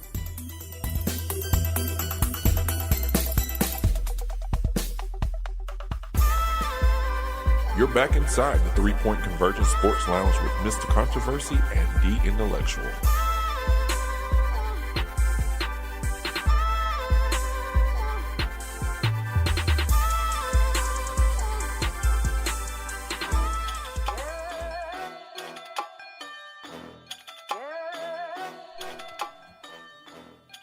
All right, we are back inside the 3-Point Conversion Sports Lounge. This is where we like to give our weekend picks. And first, we're going to start off with the upset of the week. Who you have, sir? So, my upset of the week. Northwestern has started 1-3. That was not the expectations. I think that they're going to upset Michigan State. Michigan State doesn't look as dominant as they used to be. Since Harbaugh come over and Meyer come over, they've kind of been stagnant, kind of been there. The recruits kind of left. So I think this is a perfect time for Northwestern to make that upset.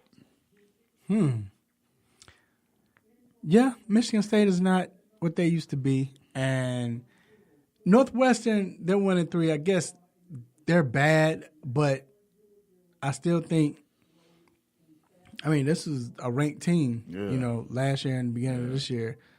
So they still can. And when we was talking about the hot seat, and I know Pat Fitzgerald is, a homebred boy. He played for them with Darnell Archer that year. They had that great roles. But this could be a hot seat situation. Darnell Archer, that was a good year. Remember that year? That year was beautiful. Yeah. All right, so my upset of the week is the Florida State Seminoles. They're going to get the Miami Hurricanes. I think they're going to get Miami Hurricanes. I don't think, and Corsi, I don't think he's ready. I think Francois going to finally show up. Yeah, they put on a little winning streak, and I think everybody has to remember, though, and shout out to Taggart, this is not the players that he grabbed, of course, but not only that, the players that he has, they're not set up for the spread offense. They're set up for a pro-style offense. So because of that, it took time for them to, get in and basically learn it. And it's still going to take time. Then they're going to win. But I think that they can. I mean, Florida State going to get up for this game anyway because this is. And Francois coming off an injury from last year. Right. But Florida State, Miami, this is their rival. This is what they get up for. Like, to me, this is me on the outside looking in, but I think this is a bigger rivalry than Florida State and Florida. I mean, to me, but I'm this is where I am. But I just think Miami, that quarterback, I mean, he's good, but he's not. I don't think he's they're good hard enough. to trust. I mean, I'm trying to be a rational Florida State fan, but it's hard to believe in Miami. Like they've never had a quarterback to where like you believe, okay, this guy's going to make a play to help them win the game. Right. No. I don't think he's that guy yet. What year is he? Is he a sophomore? Who, Kosi? Yeah.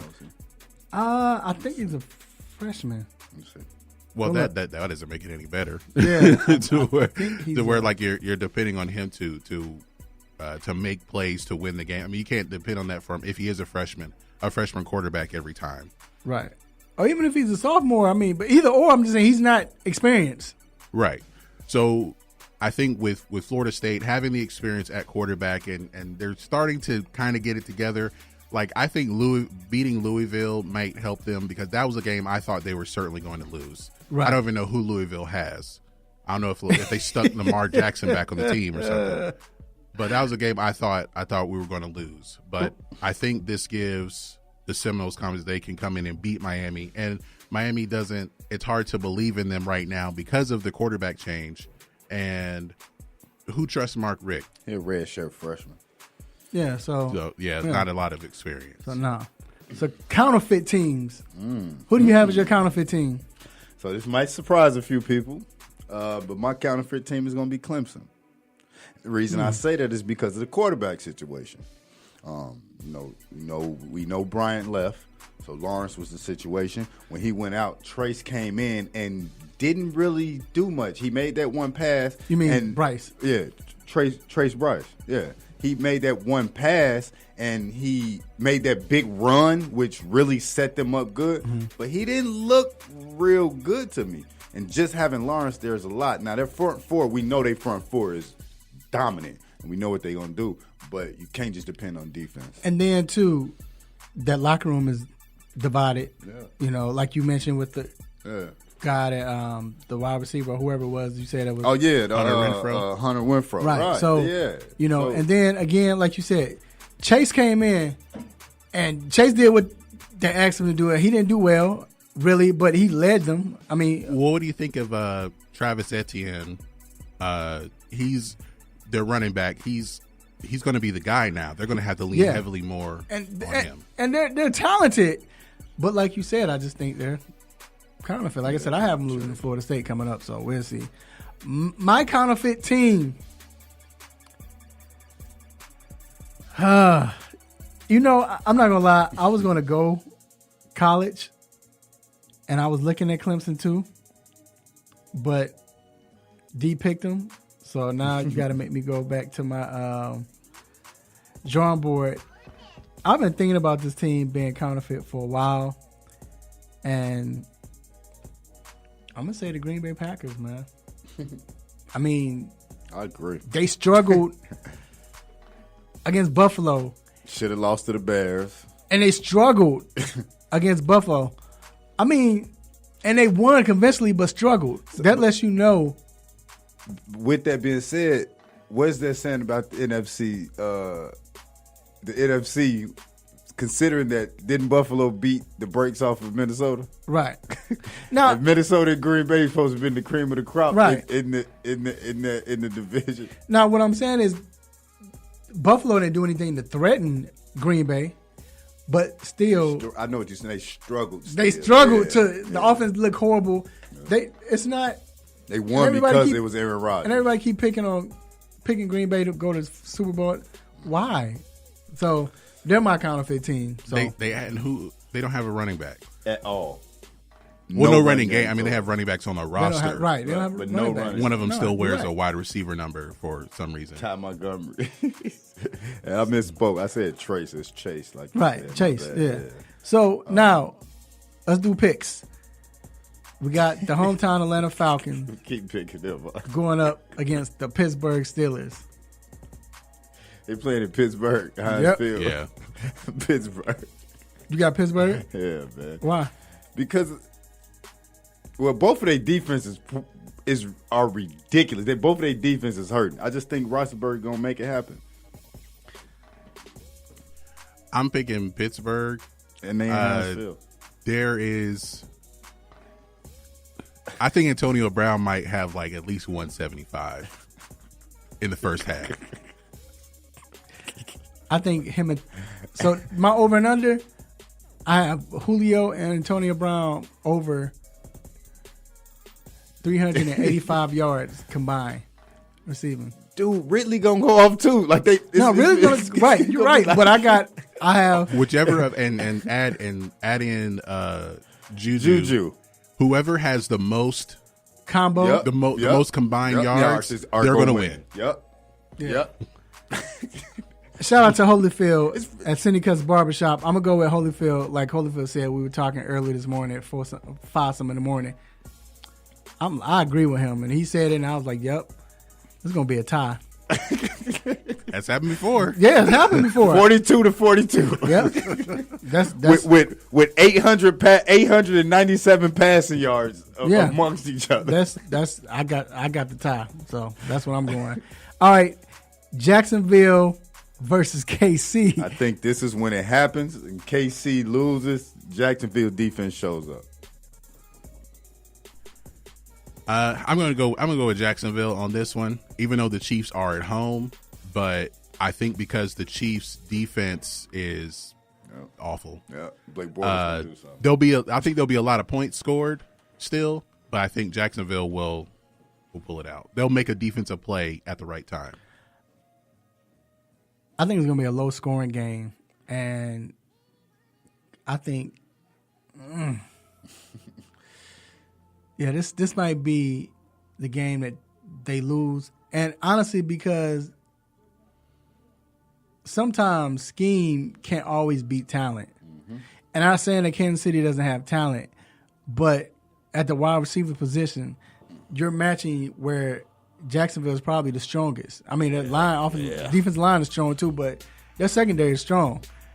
And a lot of people talk about like Jalen Ramsey, but they have A.J. Bouye on the other side. Period. I think he's given up like 5 catches Period. all year. Yeah, Period. that's what I'm saying. Period. Look, and we'll move to the next game. It's like when San Fran played KC. You had, good Lord, what's the cornerback name? Richard Sherman guarding Tyreek Hill. Fly route. Ball placed perfectly. Knocked down by Richard Sherman. Better believe it.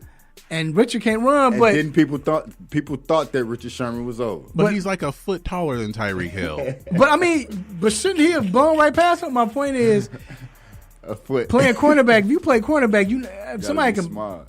Yeah, somebody can burn you. But if you still running, by the time the ball gets there, and you get your hand, and I just don't think Kansas City has enough to beat them. So I got Jacksonville also.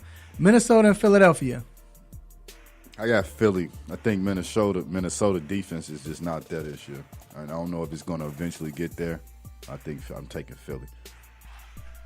I'm taking Philly at home. I think it's going to be a close game, but I think Carson Wentz is starting to get himself together. I know they lost last week, but that was more of a defensive issue rather than the offense. So I'm taking Philly. I want Philly to win, and I hope they win. I just think Minnesota put it together.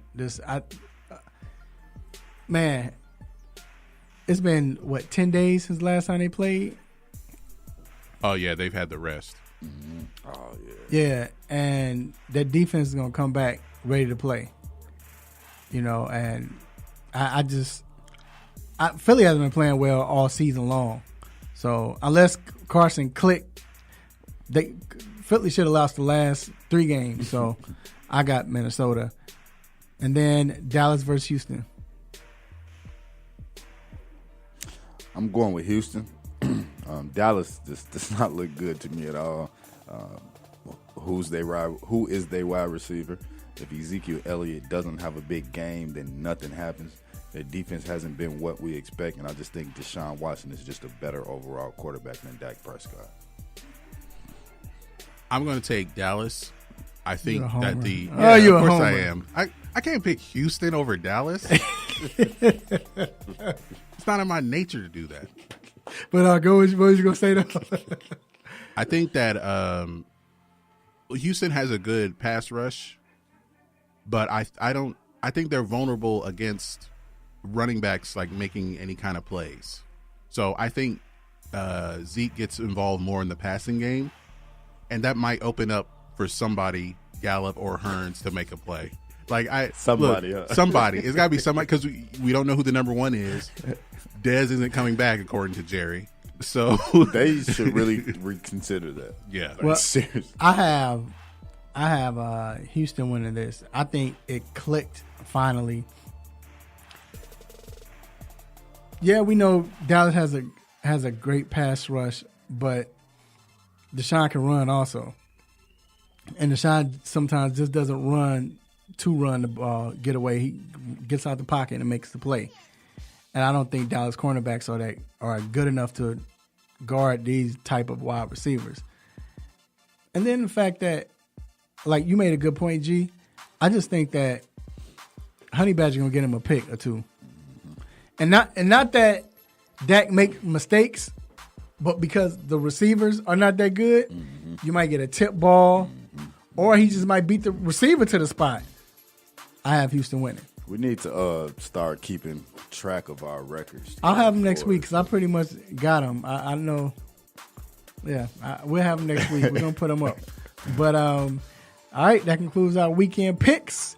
We're going to take a quick break, and we'll be back with What's on Our Mind. Yes.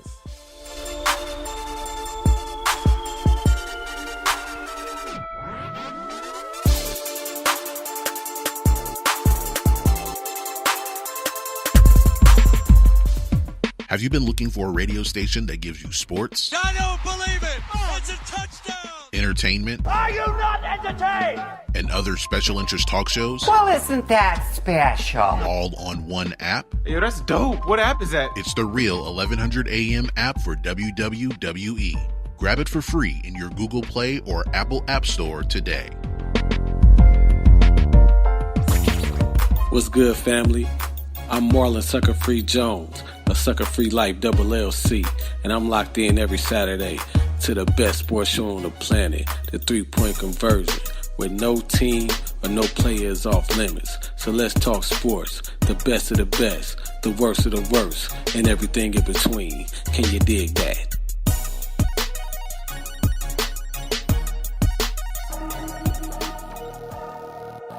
It's time to get in the mind of Mr. Controversy and the Intellectual with What's on My Mind.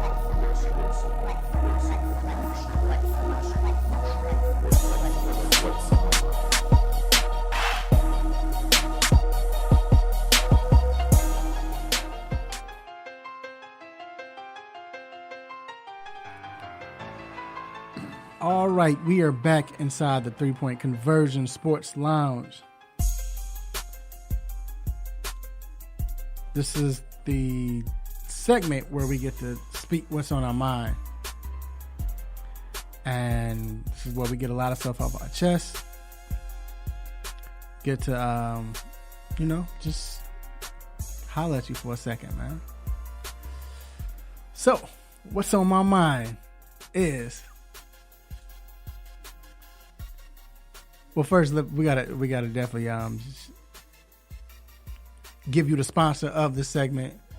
I'm so quick to get this on my mind. Y'all, somebody gonna be mad at me when I say this. But anyway, what's on my mind is brought to you by Sucker Free Life LLC. Make sure you live your truth for the world to see, because everyone can be sucker free. Make sure you get your apparel today on Facebook.com/Sucker Free Life LLC. Now, I'm so eager to talk about this. The first thing is on my mind is Like, did they shrink LeBron James jerseys? Like, they like mad tight, you know. So I don't know if he gained weight or he's trying to look skinny. Oh. That means he's younger. He's not as old as he actually is. Definitely don't move. Yeah. Like there's no tight. So, but anyway, 32. My mind. What's on my mind? Shout out Big Google. What up, Big Google? But no, what's on my mind is looking at free agency and how everything is shaping up. And I guess I thought about this because of looking at college, what's going on, and how players like I'm leaving and whatever. So then I thought about my Chicago Bears. And I'm like, man, we got a great team. Everybody young. We have Eddie Jackson. We got Khalil. We got Mitch, Trevathan. We just signed Fuller. We got all of these players. But then I got nervous because I'm like, about 3 or 4 years, that might all be for naught because free agency and how it is now, you can't have maybe 2 to 3 great players sign, a good player sign. After that, you better hope they're in there. You're gonna have mediocre players that does well and accept Eddie Jackson is not. If he keeps playing the way he's playing, he's not taking a subpar deal or whoever. So, then thinking of that, how will we create dynasties? And that's why I shout out to New England Patriots because they still getting into the Super Bowl no matter who they have. So, but with other teams, you can't have a dynasty because it's only 2 to 3 people you can pay. And then after that, hey, you know what I'm saying? It's a wrap. You look at NBA. It's different there because everybody's trying to play with each other. But because of that, it's still hard to build a dynasty. Now, Golden State has done it, but Golden State did it, in a sense, the right way because they built through the draft. And all of those players are there through the draft. And they might stay there somehow. I don't know how they're going to do it. But then they added KD. So there you have it. But for the most part, everybody keep moving, going here, going there, stacking up. You don't have dynasties because you don't have those teams that are built and then you can sign everybody. Now, they have a lot more money they can sign people with, but so I'm just wondering what's going on with dynasties, man. Will we ever see another dynasty besides New England Patriots and the Golden State Warriors? I don't think so. I'm nervous about it. Yeah, you get tired of seeing the same team, but at the same time, dynasties make sports. That's what's on my mind. Man, I agree with you, and you got to think about it. Howard going to be up for a contract in a minute. Trubisky going to be up for a contract in a minute. Like you said, Eddie Jackson, Amos going to be up for a contract in a minute. So it's going to be a lot of money being spent. The only benefit is that safeties don't really get paid. But we know Trubisky going to demand probably $100 million. And the formula and why it's hard to build another dynasty, the formula now seems to be you draft a young quarterback, build the team up around him, because you see that's what the Rams are doing. Mm-hmm. So they're giving themselves 2 or 3 years. Mm-hmm. You see the Seahawks did that to where Russell Wilson was on that 3rd round contract. And then but when they had to pay him, that's when it started to fall eventually apart. The team started getting bad because you gotta pay guys. Him. Yeah. So I think that's what the Bears are doing. You have Trubisky on his rookie contract, build the team around everybody, get everybody lined up and on that. So then by the time we got to pay them, either their contracts are starting to come off the books, or we've already paid them their big money. Right. Yeah, that's definitely a good point, man. So what's on my mind today is talk about quarterbacks and being underrated. And I think the person I'm gonna bring up is profusely underrated and never gets talked about when you talk about the greatest, or even if we talk sometimes right now, we always talk about Brady, Manning, things of that magnitude, but Drew Brees' name never comes up in history, right? So I'm just gonna throw out some stats: 71,740 yards. It's 200 yards behind Peyton for number 1, so more than likely, based on how Drew plays, he'll probably beat that record tomorrow. He's number 4 in touchdowns. He's 43 behind Peyton Manning. We know that Tom Brady just got, 500, I believe. So he's 43 behind Peyton Manning. Based on Drew Brees' numbers, he'll probably pass that next year. And he usually always, most of the times, ends the year with more touchdowns than Tom Brady just because of how much they pass the ball. His rating is 97.1. He's won a championship in New Orleans, which most people thought probably would never happen. We always talk about Archie Manning, like he had to be in New Orleans and he always got beat up and he played with this horrible team. What kind of quarterback he would have been if he had played with a team? Well, Drew Brees is doing just that. He's winning there. He never has a defense, but he always makes it happen. And the regimen that he does and how great he takes care of his body. We always talked about Drew Brees being a shorter quarterback and not being able to do this and doing that. Like, he puts in the work, he puts in the effort, and he's winning. The way that he's take care of his body, he doesn't get injured like that. We haven't really seen him injured since his shoulder surgery. Yeah, that was 10 years ago, 12 right, years ago. Right. And he easily can possibly play for the next 5 years just based on how he puts up numbers. And I know he's in a pass-happy offense, but he still has Kamara and Ingram back there where he's handing the ball off to. Like, this kid can play for – not this kid because he's definitely not a kid, but this guy can play for 5 more years, and his numbers are going to be ridiculous. So I think, man, Drew Brees is very underrated, and we definitely got to mention him as possibly one of the best quarterbacks ever. That's what's on my mind. Yeah, I definitely agree. I mean, I always said that dude is a beast, man.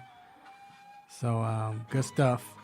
All right, so now if you hear this music, you already know what it means. It is time to let you all go.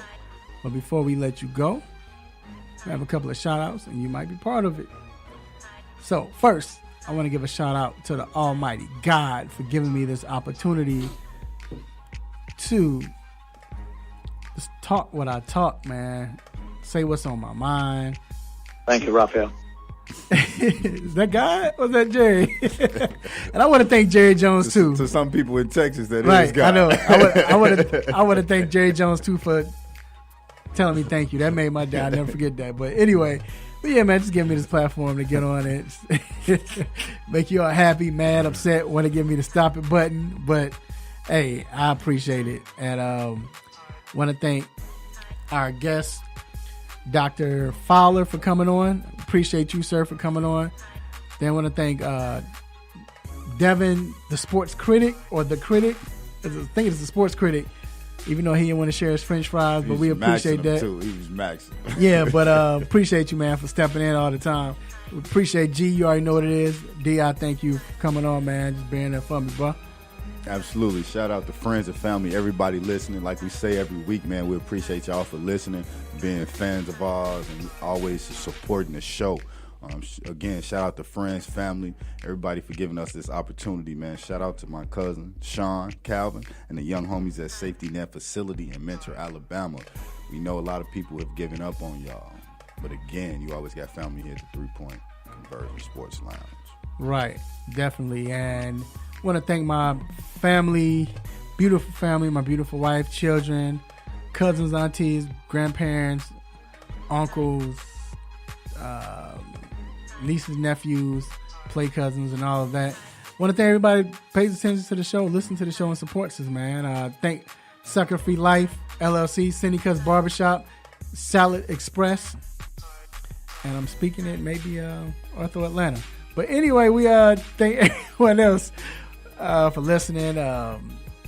My man Michael Folks for coming in, and Deron Washington, and like I said, Big Google, and everybody in Cindy Cuts Barbershop. We appreciate y'all. We appreciate Unc in Chicago for listening. Unc, I was just saying, like, it was 46 earlier this morning. I talked to my cousin, man. I ain't mean it literally. Golly, Unc. But anyway, Unc called the show and went off on me. But other than that, man, we appreciate y'all. Make sure y'all love on family. Watch sports. Eat good. Till then, same time, same show, same crazy host, same sports nonsense. Will you miss me? I'm out. Peace. Peace.